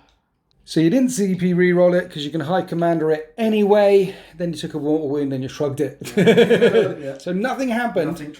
Any more psychic stuff? So let's do the battering rams of psychic shenanigans here. So we will put smite. It will be this guy, wouldn't it? It's the closest guy. Yeah. So 3d6. 3d6, pick the highest. So. Which is 8. And I can deny on an 8 because I get +1 to deny. And I deny you. That d3 +3 again. Scream at you. And that's a perils unless you pick the 10. And I don't deny you. That is d3 mortal wounds for 3, which I ignore on 5s and 6s. And I ignore one of them. That knight's down to 8 wounds remaining. Then you have a smite with the neurothroat behind, which passes. I don't deny you. Another d3 for 3 more. And I block every single one. Then more electricity flashed out from the Tyranid lines. More smites. That knight is down to 5 wounds remaining. Then a couple of other spells that were blocked. Now we're on to the shooting phase. Or as Steve just said, is Hive Commander phase as the Hive Taradril moves in a further 6 inches forward. Now I know why you put the bugs on that side. Okay, now we're going to shoot. So spending CP on this big dude to +1 to its damage with pathogenic slime. Also activating its thing, which is +1 to wound, but it takes d3 mortal wounds. 2 6s. Down to 19 wounds remaining, I think. Yes, 19. What are you firing at? So everything will go into the flamey dude. Everything. Well, the flame, its acid spray is only 12-inch range. Acid spray obviously go into that because it's... But the damage for weapon 16... Yeah. Right, I'm rotating. I thought you would. 1 minute. It's 3 CP to rotate Iron Shields on a Dominus class knight. Yeah. And then I'll have 1 CP left. Yeah. Then I won't be able to pay to interrupt. Yeah, when you multi-assault with all these Gene Stealers here. Yeah. But even if I pay to interrupt after 1 hit the other, 16 shots, 4 damage... Do I rotate Iron Shields? On a 1, 2, 3, I rotate Iron Shields. I don't rotate Iron Shields. It's too expensive. Zinch told me not to. All right, 16 shots. Hitting on 3s. I'll be fine. With the reroll. Rerolling. You missed 1. 15 hits. Okay, 2s to wound. Yeah. I see some 1s. 2 1s. 13 saves, each doing 4 damage. Yeah. Maybe I underestimated the ability. Okay, 5 ups. You could do this. I can do this. Right. So that's 28 damage. It's got 28 wounds. I just need 1 6, Steve. You're going to get at least 3 6s, I think. I get 1, 2, 3 6s. It's alive on 3 wounds remaining. Then its Spitty Gun that went out onto the Armiger. It's down to 8 wounds left. Now we're coming across to the side. Haradjul. Yes. Barbed Haradjul. What are you doing? Split firing, because it always works. So, right. 1 gun into the injured knight. Yes. And the other gun into the paladin. I'm going to rotate Iron Shields on this one because it's only 1 CP. Yeah, exactly. Yeah. Where are we going first? Let's do the injured guy first. Injured guy first. 6 shots. Hitting on 2s. Yes, because you buffed it. Buffed him with that. Yeah. All hits. Strength 8. Toughness 8. Always. Okay, that is 2. I'm throwing dice all over the place. 5 up saves. How much damage? I think it's 2 damage. And I don't shrug it. My Valiant is on 1 wound left. Lovely. Okay, 6 shots into the Knight Paladin. 2s to hit. Lovely. 4s to wound. 3 wounds. 4 up saves though, because I've rotated. The shield's in for Titanfall-esque is going on here. And 2 get through, 1 gets through, sorry, and I don't shrug it. The Paladin's on 22 wounds. The Valiant's got 1. Out in the wastelands, the Knights are taking a pounding. Now we're coming across to the Hive Guard, who can fire around corners. They've selected their target, this Dreadnought, which is on only 5 wounds left. They're hitting on 3s this time. Yes. None of the shenanigans. No shenanigans on these ones. And they need 3s to wound. 4s to save. And 4d3 damage. And that's a dead Dreadnought. Now, once that Dreadnought's gone, we're coming around here to the flanks, to the Winged Hive Tyrant, and the 2 Carnifexes. firing down into this strike squad behind the barricade. You managed to kill 2, Steve, and injure 1. Then Spore Mines came in, took 2 wounds off of the Dreadnought. And then we remembered right at the other end of the battle grid to fire the warriors. And they managed to put 2 more wounds on the paladin over there. And that's the end of your shooting phase. And then you jumped up and down and said single-minded annihilation. So you've got 12 shots with your Hive Guard one more time. Where are you putting them? Up and over. I'm going to try and tickle the Dreadnought. The Dreadnought on 9 wounds remaining. 9. Okay. 3s to hit. And 3s to wound. Ooh, not very good. That's not very good. Is that 3? Only 3. 4 up saves? Well, I failed all the saves for you. Thank you. And that's 5 damage. Nice. So the Dreadnought is on 4 wounds left. Maybe those Gene Stealers might be able to polish it off. And that is the end of the Tyranids shooting phase. They've killed a couple of Marines and a Dreadnought. Not much more damage, except for the fact that they've taken 27 wounds off the Knight Valiant. And now they get ready for a charge. The Bio-Titans automatically enter the Warglaive. Over here, though, you need an 8 because a cover is a thing. Exactly. Going through the crater. Nope. And you get a 6. You can CP that, but you've only got 1 left. Yeah, no point. No? Okay.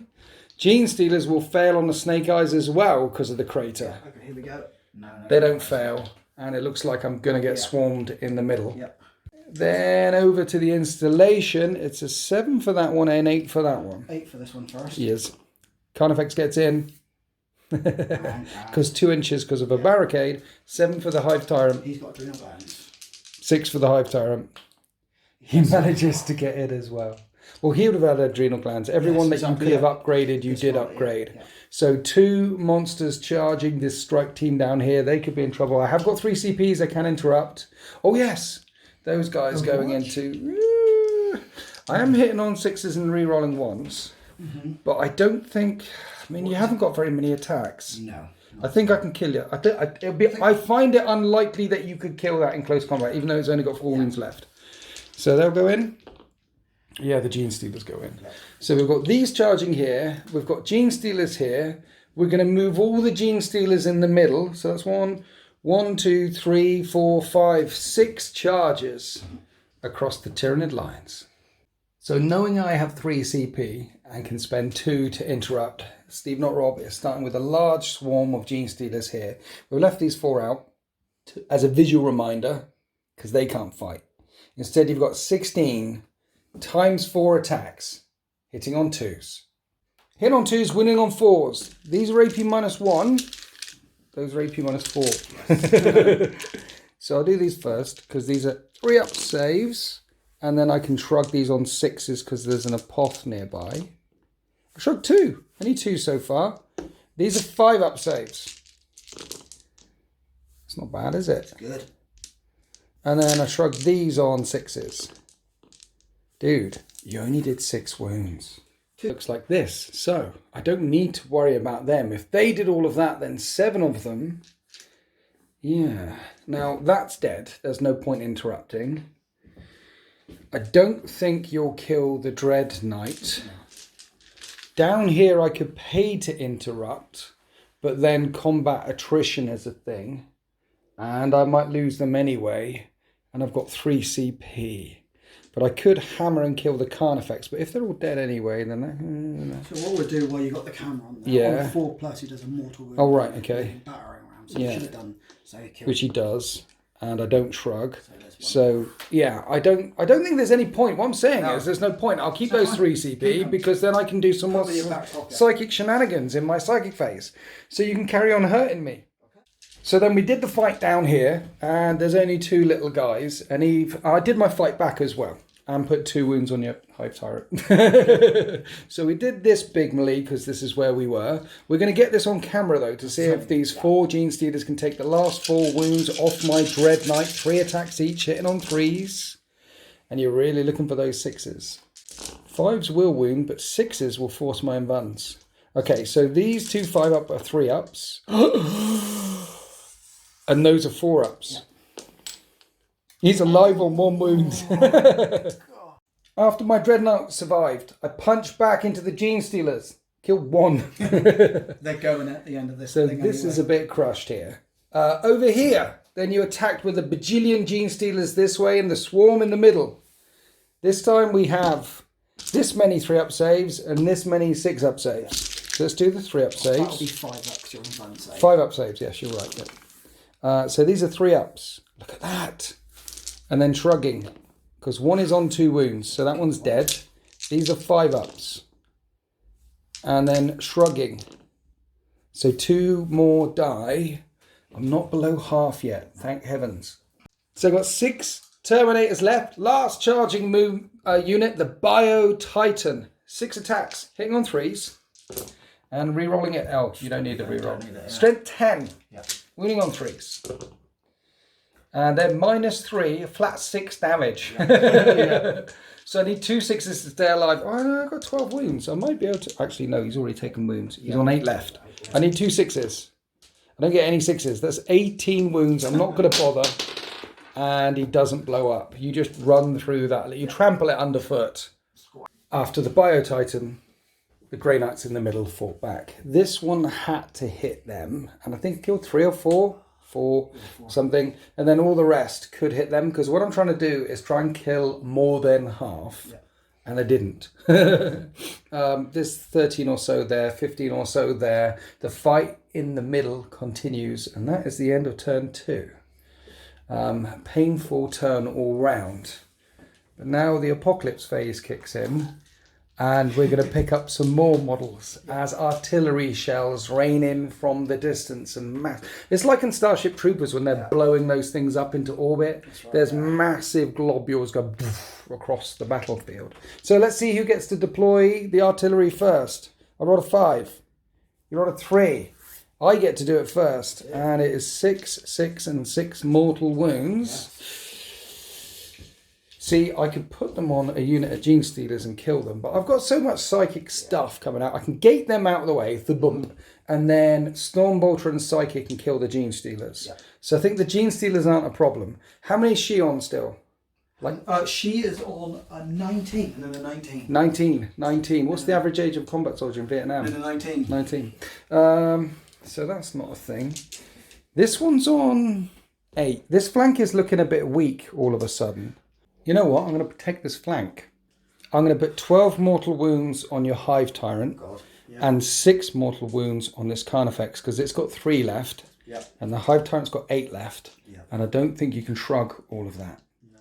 Right, that worked. Not enough 6s under the sun to keep those 2 alive. Now I'm feeling a bit better about my flank over here. Steve, not Rob, what would you like to drop? Right, you're going to have 6 on this bad boy. You've only got one, but you know. Right, well, okay. I'm not going to roll 6 feel things, but let's see if he blows up. Let's hope so. You roll 2 dice for these, and if you get a 6, it blows up. If you get double 6s, it does a disaster. It's horrible. So, okay, my Knight Valiant was here for a turn. What else do you want to do? 6 on this, because it's only got 3 left. So it's venerable though. Exactly. So no, it's dead. Does it blow up? Of course it does. And it will do a mortal wound. I think it's 3 inches around it. Anything else? And 1 wound on the Nemesis Dreadnought. So I would have thought you could have dropped them in on the Terminator. Well, you could put all 18 on there and remove the squad. Yeah. Potentially, but it doesn't. It doesn't. That can still kick out a lot. The last gunners are still dangerous, you know. But you've got the 5-up shrugs on the guys anyway, so kill what you can. Kill what you can. Kill what you can. You know, murder, death, kill. Okay, well I'll pull these away. Then we've got combat attrition. I've got to lose the 2 guys there. You lose the Gene Stealers there. I think that's it for the combat effectiveness check. Right, let's clear these off the table. Right, it was at this stage I forgot the morale test. So I'm burning 2 CP, Steve's okay, burning 2 CP on the Terminators to make sure they don't flee.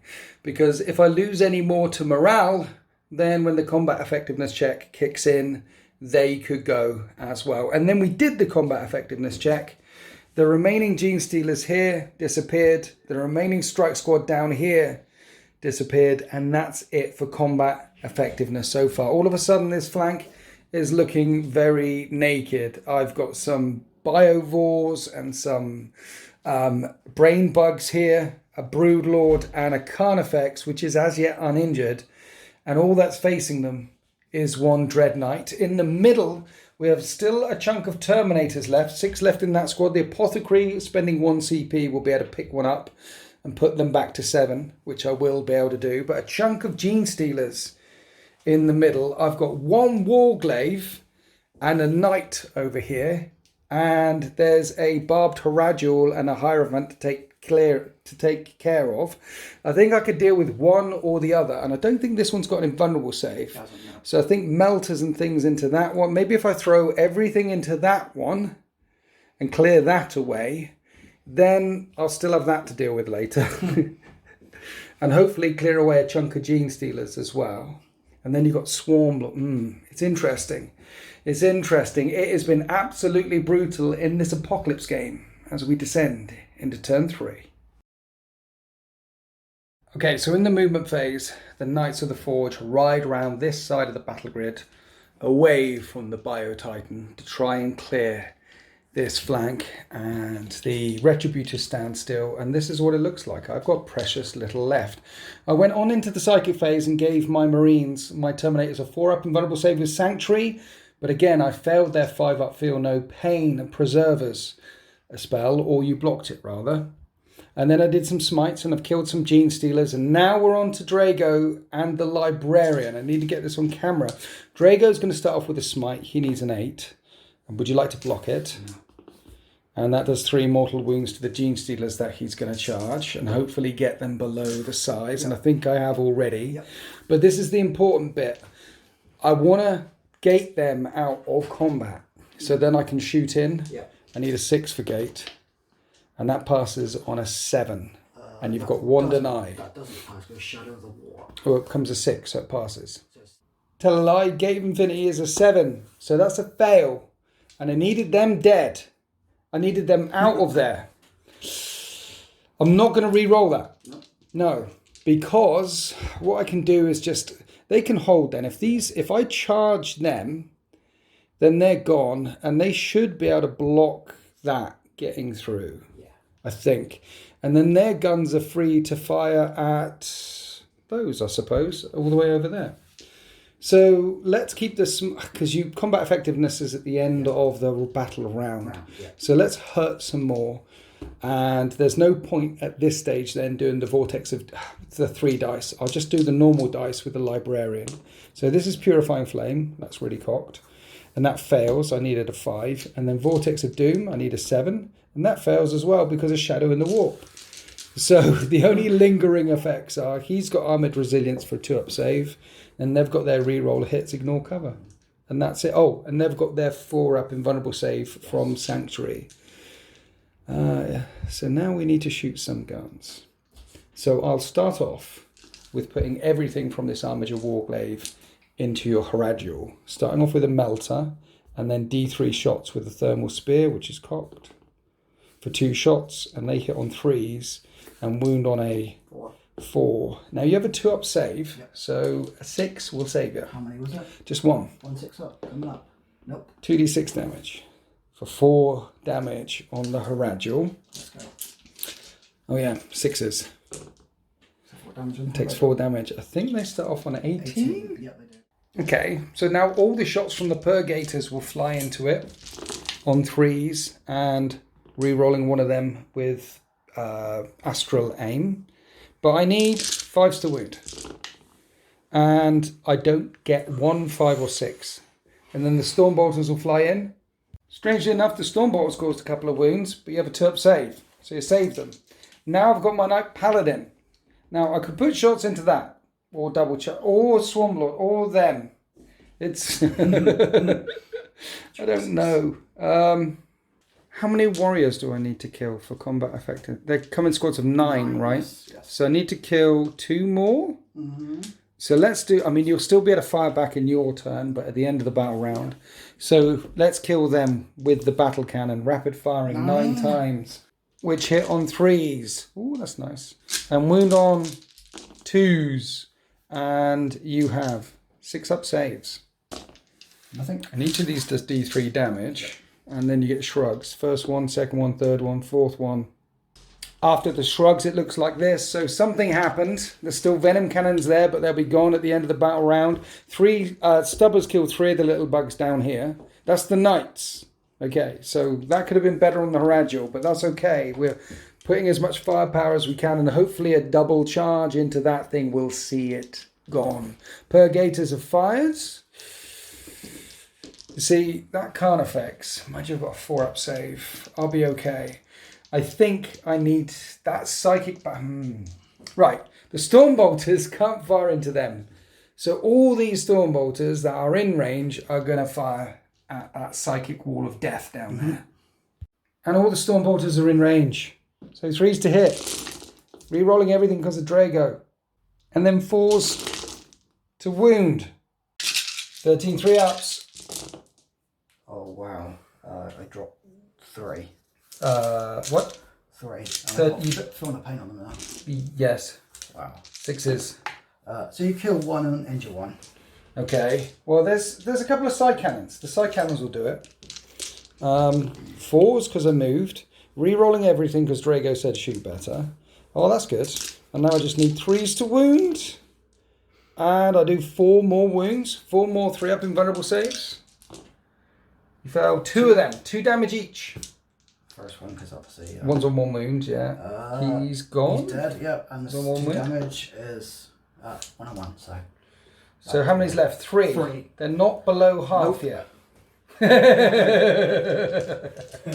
come up with those rules. Okay. The Librarian. So the Librarian's got the Fury of Demos, which is a rapid fire 3 Stormbolter. 6 shots because I'm a Terminator hitting on 3s. Not core though. The Strength 5. 4 wounds, -2, 2 damage. So Relic Stormbolter, yeah. Oh, each of them doing 2 damage. So I got the first one. Dead. Second one. So yeah, so I could take another because you won't kill. Yeah, so 2 dead. 2 dead. 2 dead. So 1 left alive. This is working really well, isn't it? I didn't expect that to happen. So all the shots from my Nemesis Grandmaster dude into the Broodlord. Okay? Hopefully this will work as well. He hits on 2s. I'm basically going to take the charge from the Carnifex, hoping that I'll live. Because he isn't injured yet. Wounding on 3s, only 2 wounds. 2 5-up invulnerable saves on Mr. Broodlord. And that does 2 damage. It does 1 damage. That does 1 damage. Then 7 more 5-up saves with the Gatling gun. And each of these does 1 damage. So 6s? He's on 1 wound remaining. Yeah. He's still alive on 1 wound remaining. Can my Dreadnought see him? No. So the only thing left to fire now is the Dreadnought. Can my Dreadnought see that thing? No. Brilliant. This big thing here. I can, yeah, it's basically shoot that or nothing at all.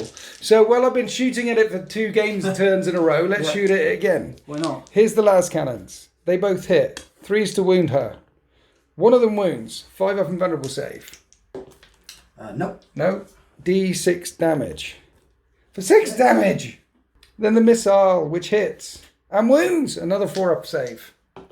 5-up save. Oh, you make it. So you need 6 shrugs. 6 shrugs. No. 6 damage. And she was on 19. Yeah. She's down to 13 left. Yeah, she's back at it. Finally, one of the venerable Dreadnoughts is managing to score some hits in her steely hide. That is the end of my shooting phase. I'm going to do some charges. This unit of Terminators are going to charge them and Drago. Over here, the Warglaive is going to charge that. Would you like to Overwatch? You've got 1 CP. No. Because the idea is, because that's a 3-inch charge because of the crater, I go that way, and I leave a bit of a gap for him. But because of the crater, Knights are slowed down by difficult... Yeah, they are. Why? Titanic? Yeah, Titanic. I thought Titanic doesn't. Titanic ignores craters and movements. I don't think it does. I think you'll find it does. Does it? But I might be wrong, but I'm pretty sure I'm right. Let's double check. I mean, anyway. And you've only got 1 CP we'll to check interrupt. that later. So this is where we look like after the charges. The charge of the Terminators and the charge of the Knights. Let's start off with all of these Terminators with 4 attacks each with the banner nearby, re-rolling everything, doing mortal wounds on 6s into 9 measly Gene Stealers. 42 attacks there. Yeah, lots of attacks. It only did 24 wounds, but there was 9 Gene Stealers. So right, over here. Knight versus Harajul. 3s to hit you with my Reaper Chain thingy bob. I hit you 3 times. Strength 14. You're toughness 8 though, aren't you? Yeah. I wound you twice. AP -3. So 5 up saves. Are you sure it's AP -3? Yeah, it is. It might be AP -4. I think it's 3. Okay. -3. Like getting hit by a las cannon. Yeah, here we go. 5 ups because you have a 2 up save normally. Yeah, okay, so that's 12 damage. How many's it got? 14? Yes. How many 6s can you roll? Make a couple. 5 wounds left.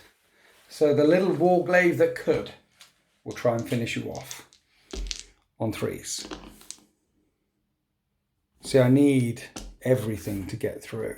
I've got 1 CP, but you're crippled, so I'll leave it as is. 3s to wound. At -3, 3 damage. You need a 5, and then it's 3 damage. She's got 5 left. She's got 2 wounds remaining. That's the end of my charging models. So she's hitting on 5s on only 2 wounds. But +1 to hit because of Synapse shenanigans. Yeah, so 4s to hit. And reroll 1s to hit because that's what big Scything Talons do. You win on a 3. It's -3. I failed a save, and that's D3 plus 3 damage. So there's 5 damage on my Warglaive. He only takes 2 wounds. While that's in for the fights over here, remember Tyranids should be able to fire in close combat. Now we're going to go on to the fights with the Gene Stealers. 7 of them can fight my Terminators. We'll get this on camera because if you kill enough, combat effectiveness is a thing. They're hitting on 2s though, because they're within range of your Broodlord. Yeah. And 7 of them have 28 attacks. 4s to win. 6s are AP minus a lot. Okay. That's good as the last turn. 3 up saves. And 5 up saves. Shrugs. I put 1 back in with my Poth. Yeah. So 1 dies and 1 is on 2 wounds. Leave 6 left. Now we can fight you back. Hammers. I forgot their +1 attack last turn. So much to remember. On 4s. Wow. And 2s. 6 5 up saves, each doing 3 damage. And then halberds and swords. Drago reroll. 3s to wound. Mortal wounds in addition. 7 5 up saves. Each of these doing 2 damage. And at the end of the fight phase, it looks like this. 6 Terminators remaining, 5 or 6 Gene Stealers remaining. The charge of the Gene Stealer Brigade bounced against the Aegis of the Grey Knights. And so with 2 Knights left, locked in combat, with a core of Terminators holding on to the middle, and with a lone Grand Master on this side, the forces of the Imperium are trying to push these Tyranids back. And they've been whittled down and whittled down and whittled down. But we've seen how hard they can hit. Let's see if they can do it again in turn 3. Here we are after the Tyranids movement and psychic phase, and all of a sudden it's a very strong flank up here with the Trigon Prime and the Devilgants bursting up from underground, ready to put some pressure on the Purgators. And if you kill both of the Armigers, well, the Armiger and the Knight, then you'll have this flank entirely. The Harajul has stepped out of combat, only moving 2 inches, however. But you've given these guys +1 to hit. Well, no, they've given. Oh yeah, her +1 to hit because she's down to hitting on 4s because she's bracketed at 13 wounds. This gets her back to hitting on 3s. And they've got all the rerolls. Yeah. The Hive Guard have got all the rerolls. So the idea is that she shoots a Knight, charges another Knight, dead Knight, because this thing cannot charge because it fell back. And Swarmlord cannot charge because he can't fit through the gap. But that should be enough, maybe, to kill these 2 Knights and secure this flank. In the middle, looking a lot weaker. Broodlord coming around this side. And then over here, doing what you can to take on the last of the Dread Knights. And in the psychic phase, managing to do 4 mortal wounds. Now we're going to go on to the shooting phase. We start off the shooting phase with the warriors firing up at the Paladin, who rotated iron shields and some other small arms coming up at the Paladin. He's managed to tank all of his saves. Now we're on to the Bio Titan. You've overcharged the weapon one more time with pathogenic slime for 4 damage, and you've got +1 to wound with your special thing. You're down to 16 wounds remaining to do this. So 16 wounds, damage 4 weapons coming up, 16 shots. 12 wounds? Is it 12? 12. Okay. Give me an extra 4. No, that's fine. 3's to hit though this time. Yeah, 3's to hit. Not insane numbers of rerolls. No. But it is 2's to wound, because tanking those mortal wounds gives you +1 to wound. I have rotated iron shields. You have indeed. So this might keep me alive. 9? 4 up saves. You ready for this? I am ready, yeah. Look at that, I make 6 of them. But that still is 12 damage. So 9, 10, 11, 12. I think it's all like a 20 wounds still. It's still quite healthy. 6s? 11 damage. Okay. Even 3 shots cause 11 damage. Then the 2d6 auto-hitting acid thing you declared on the Armiger, which is 6 auto-hits, and it will wound it on 3s now, because of your +1 to wound. 6. Oh, sorry, 5. 5 saves. I make 2 of them. I shrug none of them. And when the smoke clears from this part of the battle grid, the Paladin's on 9 wounds left, and the Armiger is all the way down to 6. Now we have a Devil Gaunt Avalanche into the Purgators. Hitting on 4s, wounding on 4s, but a bajillion shots with a 2-up save. And here's all the 2-up saves. 1, 2, 3, 4. I think 1 was injured. Yeah. So 2 fall, leaving 6 remaining. 2-up save because of the crater there. Then the biostatic rattle from the Trigon Prime words and things cause 2 more wounds. And I'm okay. What have we got left to fire now? Pyrovorce. Oh, we forgot to mention the spore last time that landed there. I smit it out. I smited it out of the way, yeah. Oh, okay. 4's to hit. Okay. Landing hits. Them on what now? 4's to hit. Yeah. So 2 plus mortal and 6 is D3. So that's D3. So D3 on your Dreadnought. 4-1, which you can ignore. Which I do ignore. Spawn mine lands there. Still got 9 wounds left though. Venom Cannon right in front of him for 3 shots. Hits twice. Wounds on 3s. Wounds twice. 4-up saves. No, D3 damage. For another 3 damage. My Dreadnought is down to only 6 wounds left. And you've got the Hive Guard behind that rock now. And 2 CP left to do single-minded annihilation. But then you'll be down to 0 CP, like I am. What are we doing, Steve? We're going to split fire because it always works. Yes, it does. Told me. Yeah. So we're going to go 3 onto this, just to try and knock a couple of more wounds off to give the Carnifex a chance. On the Dreadnought, okay. And 3 is going to go up and over and try to whittle another, hopefully kill it. But the Armiger. Yeah. Kill the Armiger, freeing the Hierophant free to charge the Paladin. And when you say 3 on 3, that means 6 and 6 because they have 2 shots each. Yeah. Yeah. And they're re-rolling all hits. Yes, they are. Okay. So first 3 into your Nemesis dude. Okay. With a free roll. You need those re-rolls. In the end, only 3 hit. And you need 3s to wound. 3 wounds. And I have a 4-up save. I make 2 of them at D3 damage. It's on 4 wounds remaining. And then into the Armiger. With your re-rolls. Is 6 hits this time. 3s to wound. Is 4 wounds. 5 up and buns. I make none. 4d3 damage. 6 shrugs.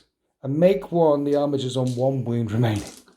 So you're going to single mind your annihilation and shoot them? You are. I'm going to do that all over again, I think. Exactly again. Exactly. You need the Armiger dead. So exactly. I do. I need to make a pathway. I'm going to do the Armiger first, I think. Okay. So let's do the Armiger first. So 6 shots on him. Yeah. Re-rolling everything. Yes, all hits. 3s to wound. 4 wounds. 4 wounds. 4 wounds. Just 4. 2d3. I can shrug 6. I can roll 6 6s. I can't roll 6 6s. Does it blow up? It doesn't blow up. You do manage to take out the Armiger. But what about the Dreadnought? The only person holding that installation. Yeah. Hit every time. Wound almost every time. 5? And I make 4 out of 5 saves. D3 damage. But it is on 1 wound remaining. And that's it for the shooting phase. The armiger goes down. The knight is on 1 wound left, the Dreadnought, and you've made the charge with the Carnifex. On a 4-up, you'll do a mortal wound when you come crushing in. Nope. No, because it was on 1 wound left. No, and over here, just don't roll snake eyes on your Bio-Titan. And that's enough. 6 is enough for her to get in. And she makes the charge with 6 attacks, hitting on 3s. We haven't finished the charges yet, sorry. More charges? Okay. Well, you're going to go through cover. Yeah. So it'll be a 10-inch charge because you've got adrenal glands. I just as well hit 4. Yeah. You know, what's the worst that can happen? That's not a charge. Okay. Yeah, you tried. Okay. Right, 6 attacks hitting on 3s because you've given her +1 to hit. Yeah. 3s, here we go. Reroll some 1s, thankfully. Reroll 1s with massive side and things. Okay, so 5 hits. Strength 10. 3s to wound.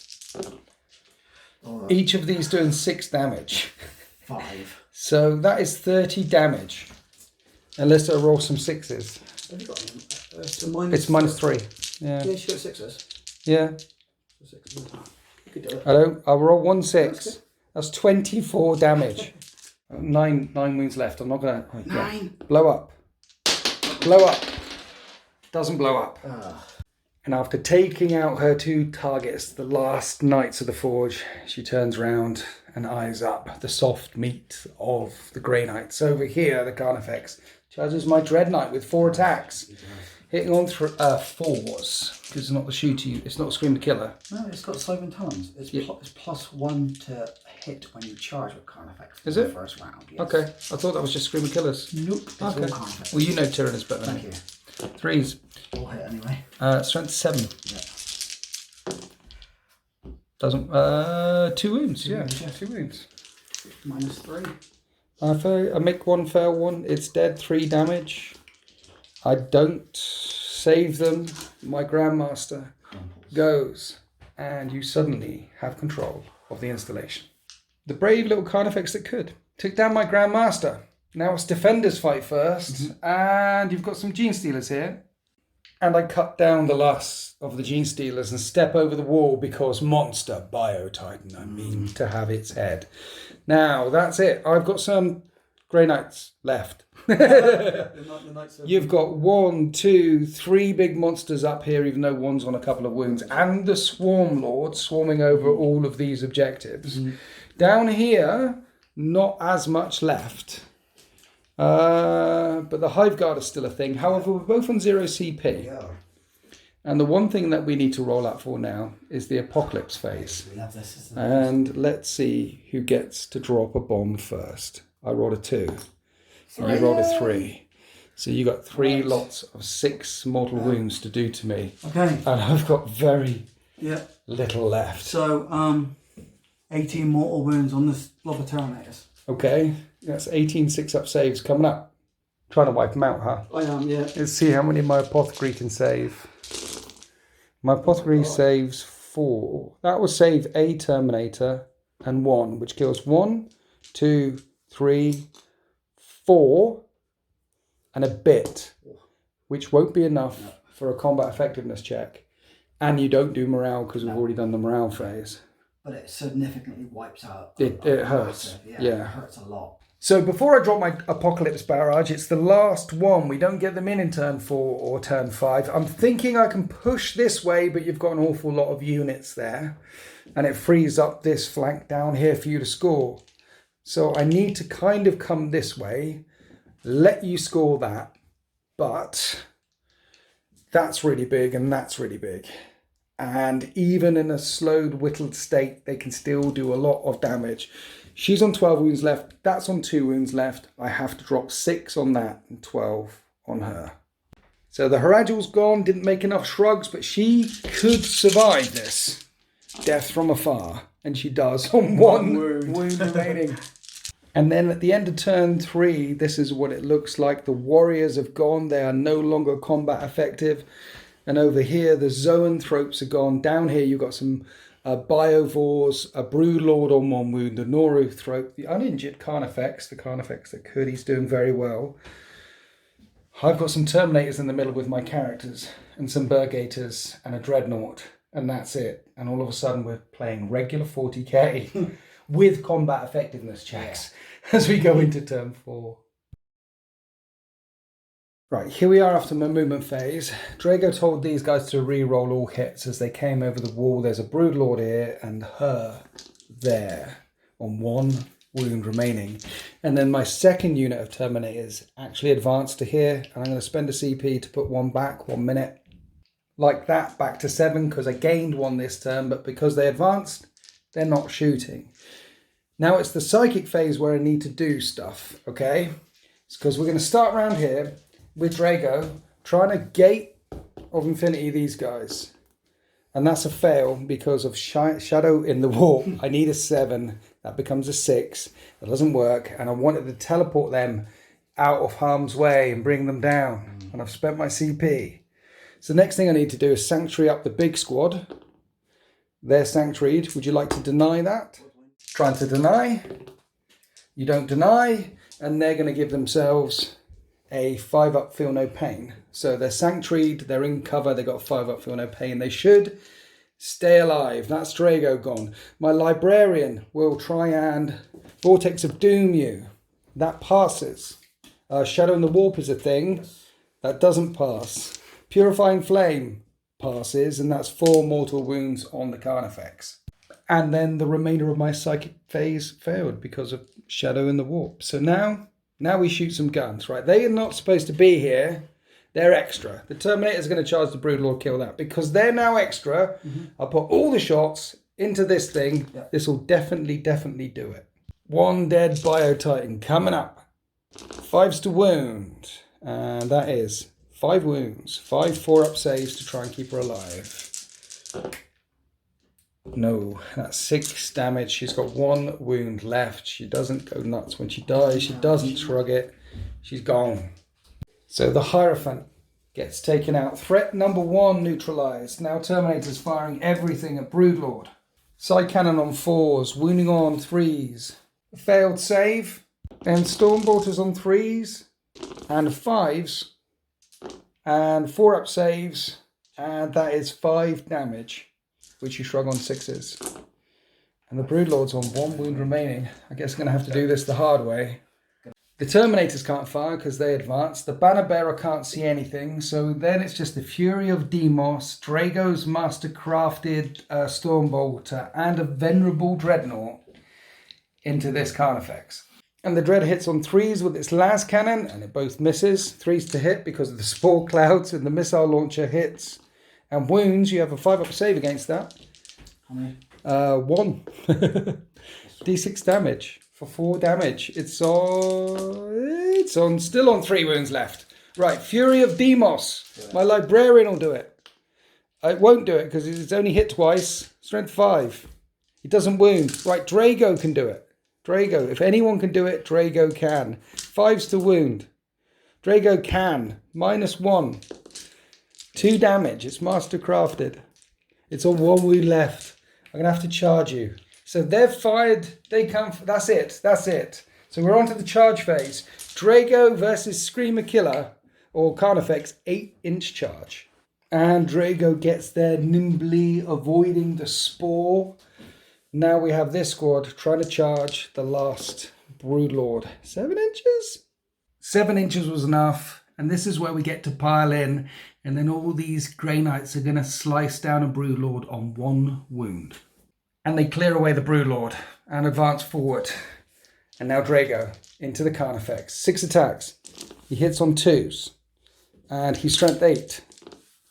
So he wounds on 3s and then -4, 3 damage each. You need to make 12 6s.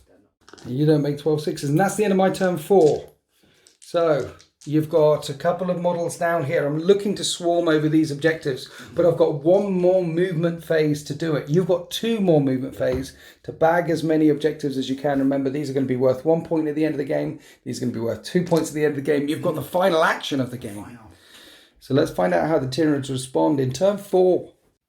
In the movement phase, in the refinery, the Tyranids pull backwards, ready to pounce next turn, the last turn. The Swarm Lord comes round here and then we have fields of little bugs. And who would have thought in an apocalypse game there'd be little bugs left? Yeah. But 60 little bugs swarming forward along with the Tyranid Prime. You don't have line of sight or range for any smiting here, but the Swarm Lord can do some smiting. Yeah. Starting with a catalyst, and that's a perils. You're taking it? Yeah, of course I am. I can deny it on a 12. I don't deny it. Okay, so how many water wounds? 2, so 5 to shrug. Yes. So he takes 1 wound. Okay. And he just got smite now. Smite, okay. Goes off on a 6. I don't deny you. It's D3 mortal wounds on the Terminators for 1, which I don't ignore, and it drops this one down to 1 wound remaining. And then we're going to go on to the shooting phase, and you're going to Hive Commander myself, the Swarm Lord himself. And it looks like he's about to get choppy. Then we're moving on to the shooting phase. You gained a CP this turn, so not enough to single-minded annihilation the Hive Guard this turn. And these guys have a 4-up invulnerable save and a 5-up shrug. The other unit of Terminators are not augmented and are about to get charged by the Swarm Lord, but there's still 6 Terminators there. You have shot at the Death Splitter from the Prime in, didn't do any wounds, so instead you're going to fire everything from the Hive Guard into the Terminators, hitting on 3s, and you're re-rolling. Re-rolling, 2s to wound, and these are -2. 9 4-up saves, each doing D3 damage. That will kill the injured one, and then 4 more. So, nope. Kills another, that's 2 dead. And 3 dead in total. Perfectly softened up for the Swarm Lord's charge. So, don't take away my hammers. That's what it looks like. Moving from there to the Biovores. They're firing up and over on Drago because he's isolated. No lookout serve for him. Forced to hit him. Yeah. Yep. Everything misses. So 3 Spore Mines appear. So the 3 mines miss but land right in front. They can't charge this turn. The one that was floating there last turn there can charge. Then we came over here to the Devil Gants and the Trigon Prime. And there's only 3 Purgators left after they fired in with everything. Now we're charging. Don't roll snake eyes on your Prime and you're good. Thanks, mate. Yeah. You're good. I was that earlier, eh? And then the Swarm Lord's auto in as well. And this little floaty bug is auto in, which is interesting. Shall we roll for this one? Because what happens is at the end of the charge phase, as soon as a Spore Mine makes combat, then it blows up. And on a 1, it doesn't do anything. Lovely. It's like pop against Drago's armour. It's like your Drago. Oh no. Okay, so now we fight. I haven't got any CP to interrupt you. We'll start off with just the Trigon there by Prime. your camera, so 7 attacks. Yes. On him. Hitting on 3s, rerolling 1s. Each of these AP -3, D6 damage. I think they're dead. Reroll the 1s. Ooh. Yeah, this is the 3s to wound. trouble with them. You've got big bugs that are meant to be bred for combat. I know. It's supposed to smush. For coffee. I fail all the saves anyway. Look, combat effectiveness will remove these. Exactly, yeah. So I'll get rid of them. And you can consolidate if you want to. Now, the Swarm Lord. Swarm Lord has 6 attacks and he's spending a CP. Voracious appetite. So to reroll wounds. Nice. He needs it, really. 2s to hit with his Bone Sabers. Wow, okay. Okay, wounding on 2s, re-rolling. There's a reroll. Now each failed save will, and I think 6s do mortal wounds in addition. Yes. Yeah, and each failed save will kill the Terminator because they're 3 damage a time, and they get wiped out. And that's the end of turn 4. And strangely enough, we don't have any combat effectiveness checks this turn. 2 big bugs holding down the swarm here. I have a unit of Terminators, some characters, and a Dreadnought here. And I've got a turn to run onto these objectives. 2, 4, 6, another one. And then hang in tough. Mind you, you're on 1, 2, 3, 4, 5, 6, 7. As we go to Grey Knights. Turn 5. So at the end of the Grey Knights movement phase, it looks like this. I'm on 2, 4, 6, 7, 8 points for the objectives. This is critical, this area here, because you move forward, you're on that one with a model, that one, that one. If I kill enough here, I could win. So I've got a plan. It works like this. First, I need to Gate of Infinity my Librarian. And it fails. So let's CP reroll that. And it passes on a 7. Would you like to try and deny? You need an 8. I do. Well, okay. Here we go. There? Yes. 8, here we go. Nope. No. So then I can pick him up. And he can disappear. Reappear out over here outside of Shadow of the Warp range. Where he Vortex of Dooms them. And that works. And this is 2d3 plus 1 for Psychic Epitome, which is 5 mortal wounds. And then he also smites you, which passes 5, 6, 7, 8 mortal wounds, not plus 1. Yes, so 6s to keep the little bugs alive. Nope. No, that's 8 of them dead, 22 left. I'm trying to get them below 15 for combat effectiveness checks. So that's his psychic stuff. Right, next up, I need to Sanctuary them to keep them alive, which fails. I need to Hive up Feel No Pain them to keep them alive, which passes. Would you like to try and deny Aaron? You're going to need a 8 to deny that last one. What was it? 5 up Feel No Pain on them. Yeah, okay. Sure? No. No? No, you can't. Okay. And that was Sanctuary doing the thing there. Drago or Smite? Why not? He smites. And kills 3 of the Spore Mines. Spore Mines count as separate units. I've done there. That's about it for stuff that I need to do. Okay, right. These are lined up like that to shoot their Stormbolters over here. Okay? So I'm going to do that all together. I'm hitting you on 3s and I'm wounding them on 3s, but you do get a 5-up save because you're in cover. 3, just 3 5-up saves, and then 6s to shrug. 2 more dead. Now, interestingly enough, I'm going to fire las cannon and missile launcher at you from the thing. So here's the las cannon. They both hit, and they both wound. And that killed 2 more. Then the missile, I'm going to do the explodey one. So because of Swarm, because of Blast, this is 6 hits on a 2, which will then wound on 3s. And that is 4 5-up saves. 4 5-up saves. And then 6s. And that's 3 more dead. This is looking interesting now. And then my Librarian will fire in with the Fury of Demos. 6 shots, Relic Stormbolter on 3s. And at strength 5, I'm wounding on 3s. And they're AP -2, 2 damage. So just 2 6 shrugs and 2 6 shrugs then. One's dead. And another one's dead. And there's 11 left. Breathing a sigh of relief because they're less than half. In the combat effectiveness check, they're going to be gone. And then I've got some Stormbolters from Drago. And these guys firing at the Swarm Lord. And at the end of my shooting and charge phase, Drago shot one of the Spore Mines and charged the other, holding down that objective. And that's it. The Terminators took 2 wounds off the Swarm Lord. I am on 2, 4, 6, 7, 8 points for the objectives. I do know that they're okay for morale. Mind you, Synapse is 12-inch range. Yes, but it doesn't matter because the combat efficiency. So they're going to go anyway. Yeah. It doesn't make a difference. So what you need to do is somehow get on at least 8 points of objectives. I mean, there's 2 here. Yeah. 2 there. At least 8 points of objectives, or somehow kill all the Terminators before the end of the game in turn 5.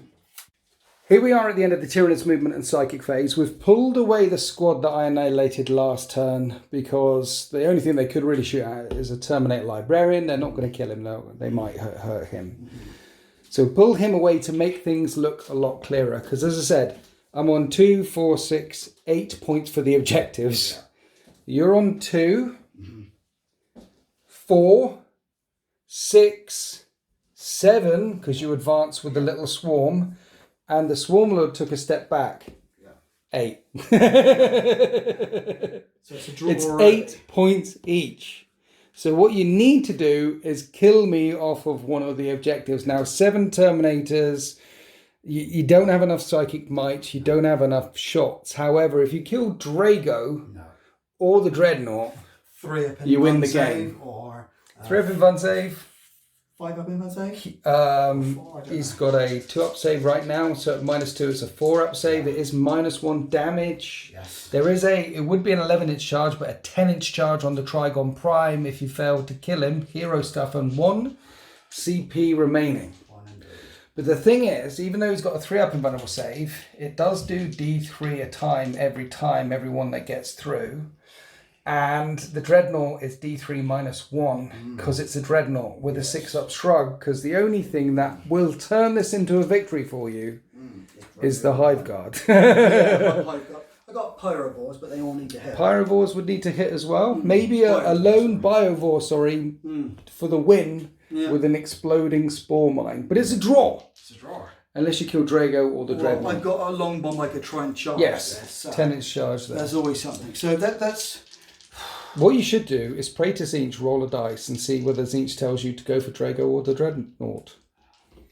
That's what you should do. Give me a thing. And it's amazing, isn't it? After 300 power each, 6,000 points aside. Right on the wire, isn't it? And we've made custom rules to balance in a game of Apocalypse. And do you know how balanced really it is? well. It's so balanced, it's 8 points each. I couldn't even write it. That's brilliant. Well, the thing that helped is putting lots of objectives down. Yeah, so, you've got to have lots of objectives. Like I said, if there's only a couple left. Yeah. Just castle up on the objective and you just... Yeah. It's boring. Castle up, stay there. Right, let's start with Mr. Biovore. Biovores. They're going to fire at... Has Drago got any shrugs? No. But he can shrug mortal wounds, yes? Yes, on a 5+, yes. Can he shrug mortal wounds? I'm a Grey Knight on a 5+. 5 up as well. So either way. How many wounds? He's got 28 wounds. 28 wounds. Yeah, Drago. I expect so, yeah. But he also shrugs normal wounds on a 6. Yeah, he does. So how many wounds has he got, sorry? 6. 6 and 7. Yeah. Right, I am going to... Surrender? Yeah. I'll accept your surrender. Okay, this is the way the world ends? Yes. No. I am going to put everything into the Dreadnought, actually. Okay, forced to hit him with the bio thingy bobs. Right. 2 hits. Excellent. Okay, so these will do mortal wounds so long as you don't roll 1s. Yeah, exactly, yeah. Okay, there's 2 mortal wounds. I shrugged one of them. It's on 6 6 wounds left. You've got 12 shots with the Hive Guard. No, biostatic rattle, I think. Okay. I put 6 into him for the clutching. I think it's 12. 12 shots hitting on 4s as the biostatic rattle rattles out. It's pretty good shooting, but it's strength 5 versus toughness 7, sorry. 5's to wound. 2 wounds. Armoured resilience. I'm okay.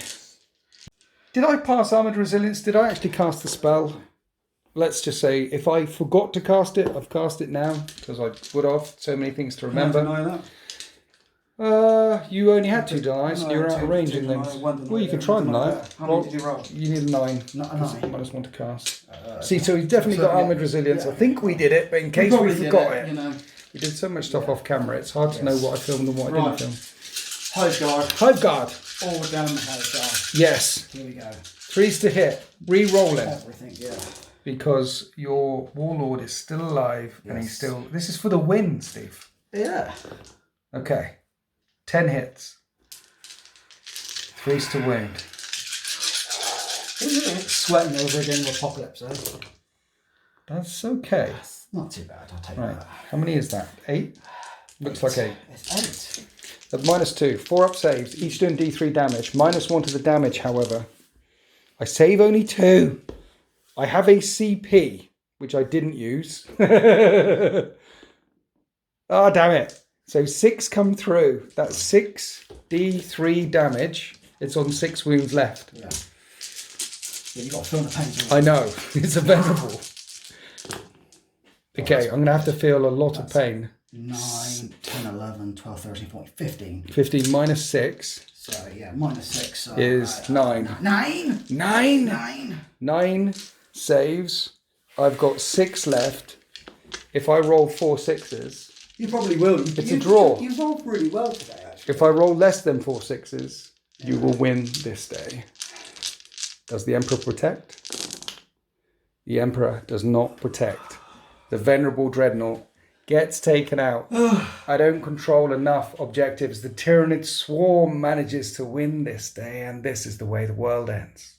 For trying to balance games of 40k, Apocalypse, for it coming down to the last dice roll of the game, I think we did really well. On Apocalypse, yeah. GW, give me some of that. You can have the rules. Only, £1 million. Steve Not so, Rob will be your focus team. We can split it. Freelance. We can do that. We can write rules. Can I have 10% at least? I give you 50%. I love you. I love you too. So I thought that the Apocalypse phase with the barrages coming down was a bit too brutal. When I was thinking off camera that maybe you need to do it on 400, 500 power level. No. Why not? Why do you think it's okay? Because look at the way it ended. So because it clears the board. It clears the board. You need 3 devastating rounds, a devastating bomb. And it's Apocalypse. It should be devastating. Exactly, yeah. The other thing is, because it comes in one turn, then the next turn, if you are bringing 4 Titans, they're not going to get wiped out in 2 turns from the Apocalypse barrage. They're still going to be there doing what Titans do. If you bring 5 super heavy tanks, Storm Shadows and Bane Blades and things like that, they're still going to be there. But you got to think as well that the caveat is that you can only field 4 Titans for super heavy, so you can't sort of max out. But then again, if you put 4 super heavies on, that's a hell of a lot of points. But you could have 4 in turn 1 and 4 in turn 2 if you want. Yeah, but at the end of the day, they've got hold objectives, haven't they? But my mate Alex SEO, I think he's got 9 super heavy tanks. True. Name a guard tank, he's got it. But then again, if you put a Titan on there, they could just pretty much erase. Yeah, a race with the macro rule. So, well, having said that, then, so big things getting hit by Apocalypse barrage is a thing.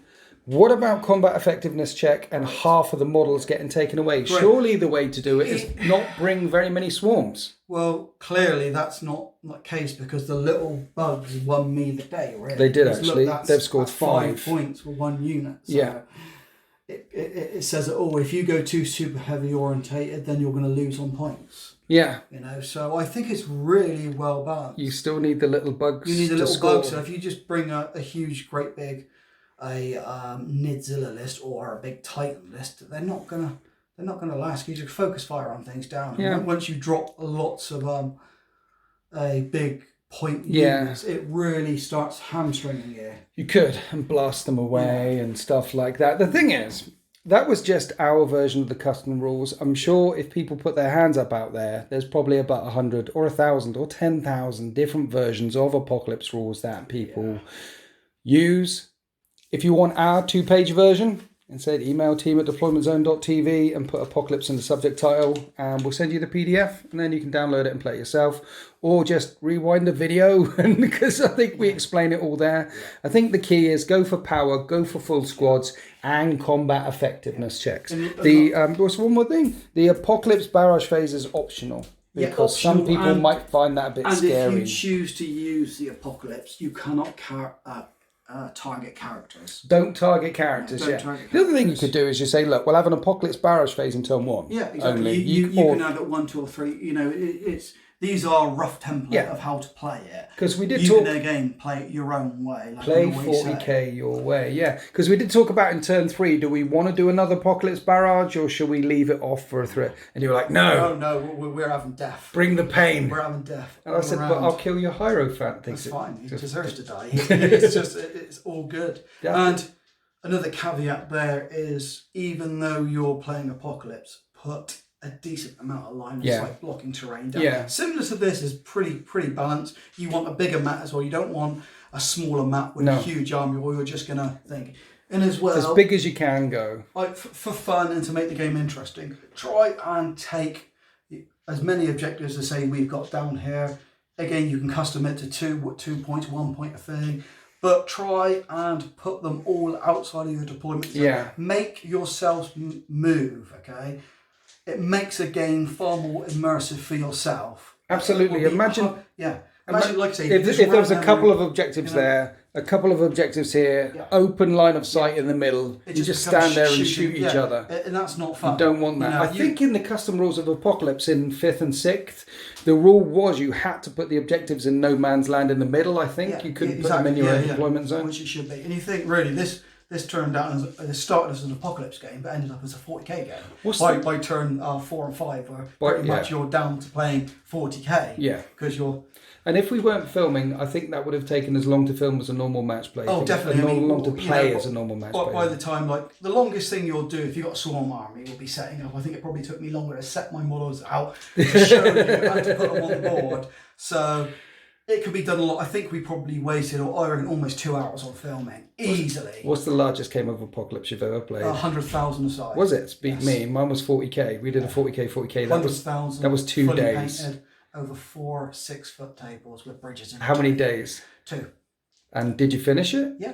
You did? Because we had a game called the disaster table. You need it. So basically what happened was, if you rolled a double 6 was the worst thing. Everything took mortal wounds, and basically I reckon it was about, I would say almost 50,000 power went in one turn. It was brutal and brilliant. It was the worst thing, worst and the best thing that could happen, because everything that took, like, was the old thing was D. It was D attacks. Everything took D. That's right. If you took a D hit, you just picked it up. And basically nothing had an invulnerable, because you couldn't have an invulnerable against D. It wiped 50,000, I would say just under 50,000, maybe touching on 40,000. But it was glorious. No one wants the D. It was brilliant. And that really, after 2 days, that ended with a draw as well. Did it? Put loads of objectives to control the bridges. I made 2 bridges to span the 2 boards, and it was awesome. Nice. It really was a good thing. So... I think you're pointing to exactly what Games Workshop needed to do, which is not a lot of people play Apocalypse now because it's a completely different rule set. What they should have done was just make Apocalypse apocalyptic, so you can get through a 10,000 point game in a day. Make it easy to pick your army, full units, use power level. It's not match play. We don't want every single point. What's the difference between 5 points plus or minus when you're at 10,000 points? Exactly. Just make it power level. Exactly. And make it brutal. And as you can see, by the end of the game, it still became fairly tactic, and you won by the last dice roll. The dice, basically, yes. So, well done. Thank you very much. It was amazing. I don't have a cold shower now. Thank you for your genius mind helping put this together. It's my favourite way of playing 40k. It is, isn't it? Yeah. Break out the big toys. It's like you read the novels and you look at the old GW artwork, and it's all graphic pictures of huge, great big apocalyptic wars. And in my mind, that's always stayed with me from a little kid, seeing huge battles, and I always wanted to. Yeah. When I grew up and got money. Like the displays at Games Workshop at Warhammer World in Nottingham look glorious. So the scenery, all the scenery that you see here is from gamemat.eu. If you like what we've done here and like to support me, then please consider subscribing to deploymentzone.tv. You can join the Discord, come to loads of events, meet me, meet Steve Not Rob, meet some other reprobates like Rapscallion. Oh, you don't want to meet him. You don't want to meet him. But okay, I should have mentioned it. It'll put people off. Yeah, but we're getting rid of Brap. All of those you out there who are supporting us in the Deployment Zone, I love you. Thank you. And I'll see you at the next event, probably, if I'm at it. I'm going to about 3/4 of them this year. We love it. Yeah. So, happy wargaming.